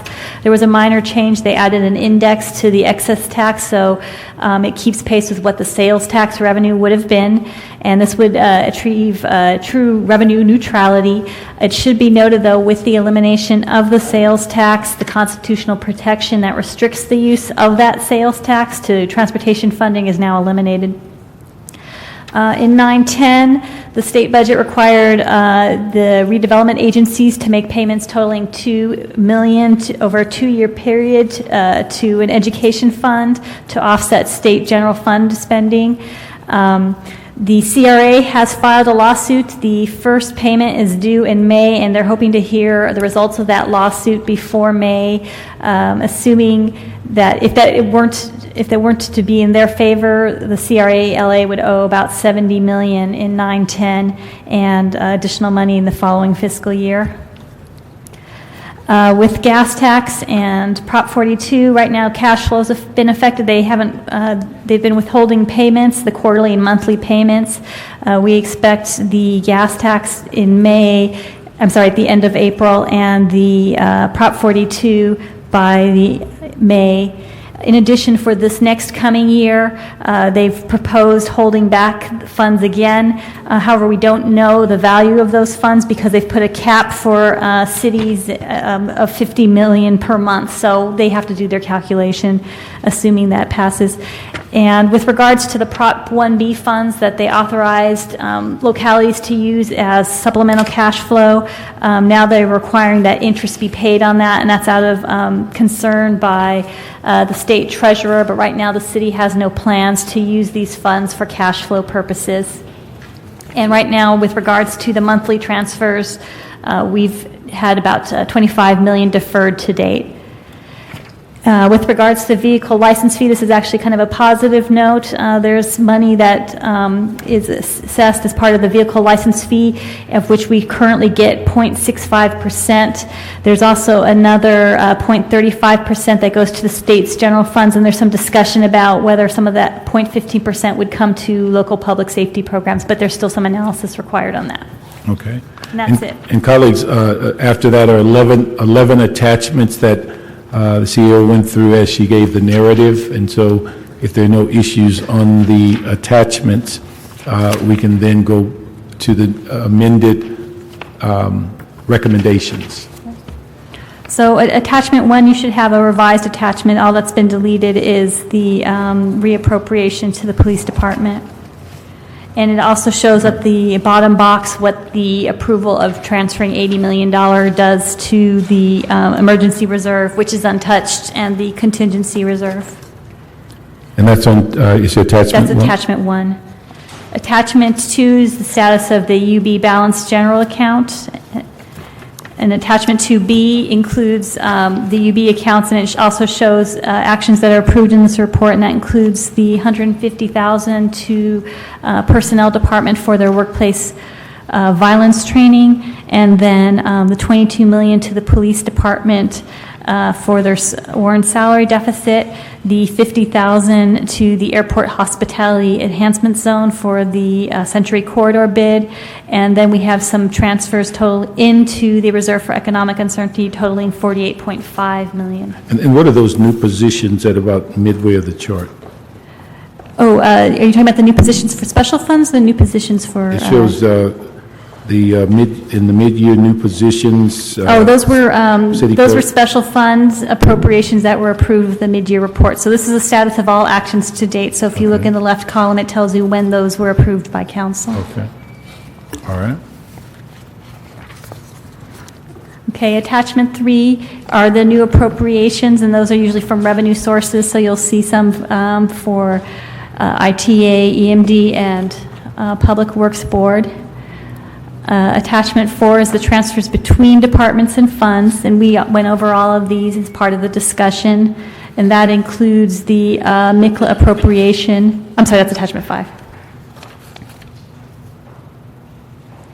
This is within the departments and funds. The attachment 5 is between departments and funds, and that one shows the MICLA appropriation. So we add a little instruction there to say that you're front funding the salary appropriation, which will be repaid with MICLA.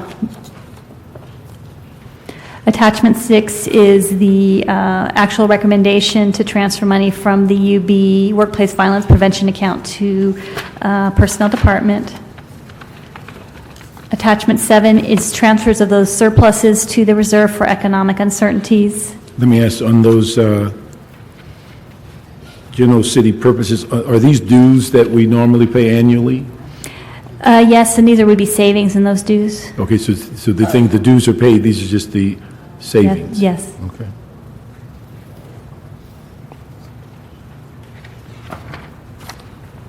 Okay. Attachment 8 was the CDD report on the full cost recovery. Attachment 9 is the employment level report.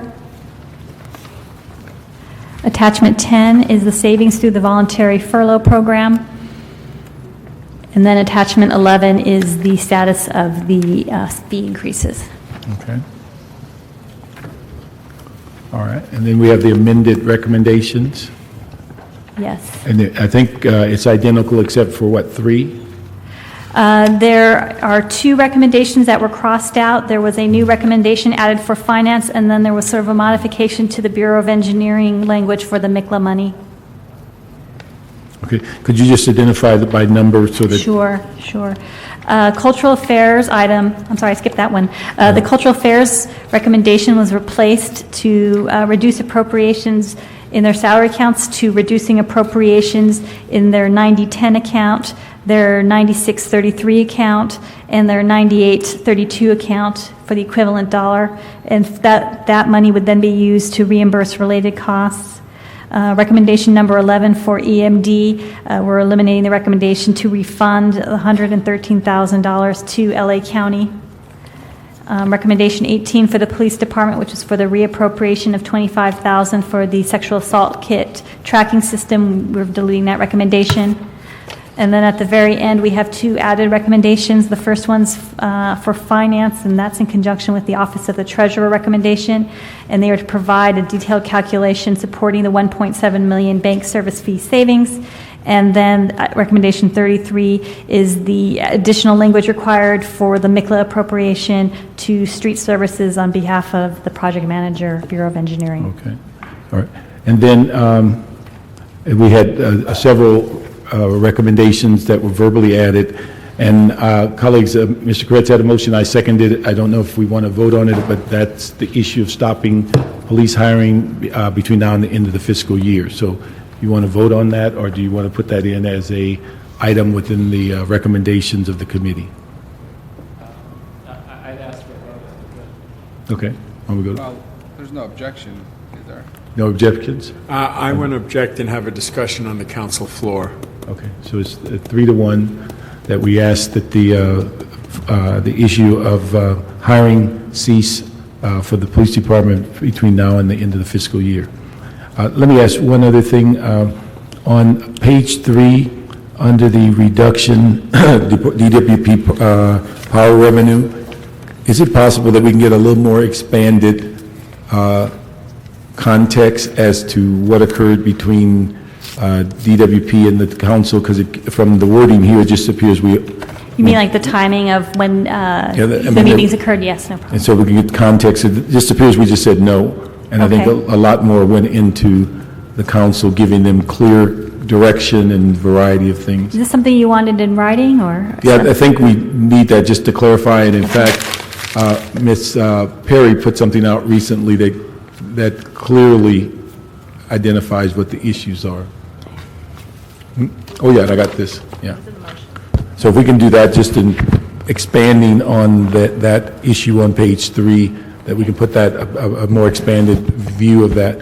And then I have one motion I'd like to add, and the clerk has this, and each member of the committee has it. It basically addresses 3 points. The first one deals with $6.2 million from general fund, dealing with 2009-10 reimbursed staff from the Bureau of Engineering regarding Prop K. Item 2 is accept County of LA collections and city's documentary transfer tax. Number 3, with regards to Assembly Bill AB 1290, gives specific directions and funding issues under A and B. So the clerk has that, and we'd like to add that as recommendations of the committee. Colleagues, do you have any other questions or issues? Yeah, and I don't know where we need to note with regards to recommendation 26 about council removing the language about executing a contract. Yeah. That's just that we are asking them to negotiate. Just to negotiate. Negotiate, come back with recommendations, timeline, and cost. Okay. I also have a motion, if we could amend the report. The gang reduction report that we did not receive, it says in the report we will receive it, the year-end report, but that's after our budget process. If we could amend that to say that they're going to do a special report to us during the budget process, or, I mean, we can't wait that long. That is too long for us to wait. We want to know where they are. We need you to see what their numbers are so that we know as we go into the budget process what we're looking at. We can't wait till after the year end. That's appropriate. Any other questions or amendments or add-ons? For your presentation. Yeah, outstanding. And let me say thank you to all the departments that came in at or below budget. And let me thank the CAO for beforehand for those that they're going to get the other departments under budget. And so we appreciate it. And so we'll adjourn this meeting. And thank you very much for your time.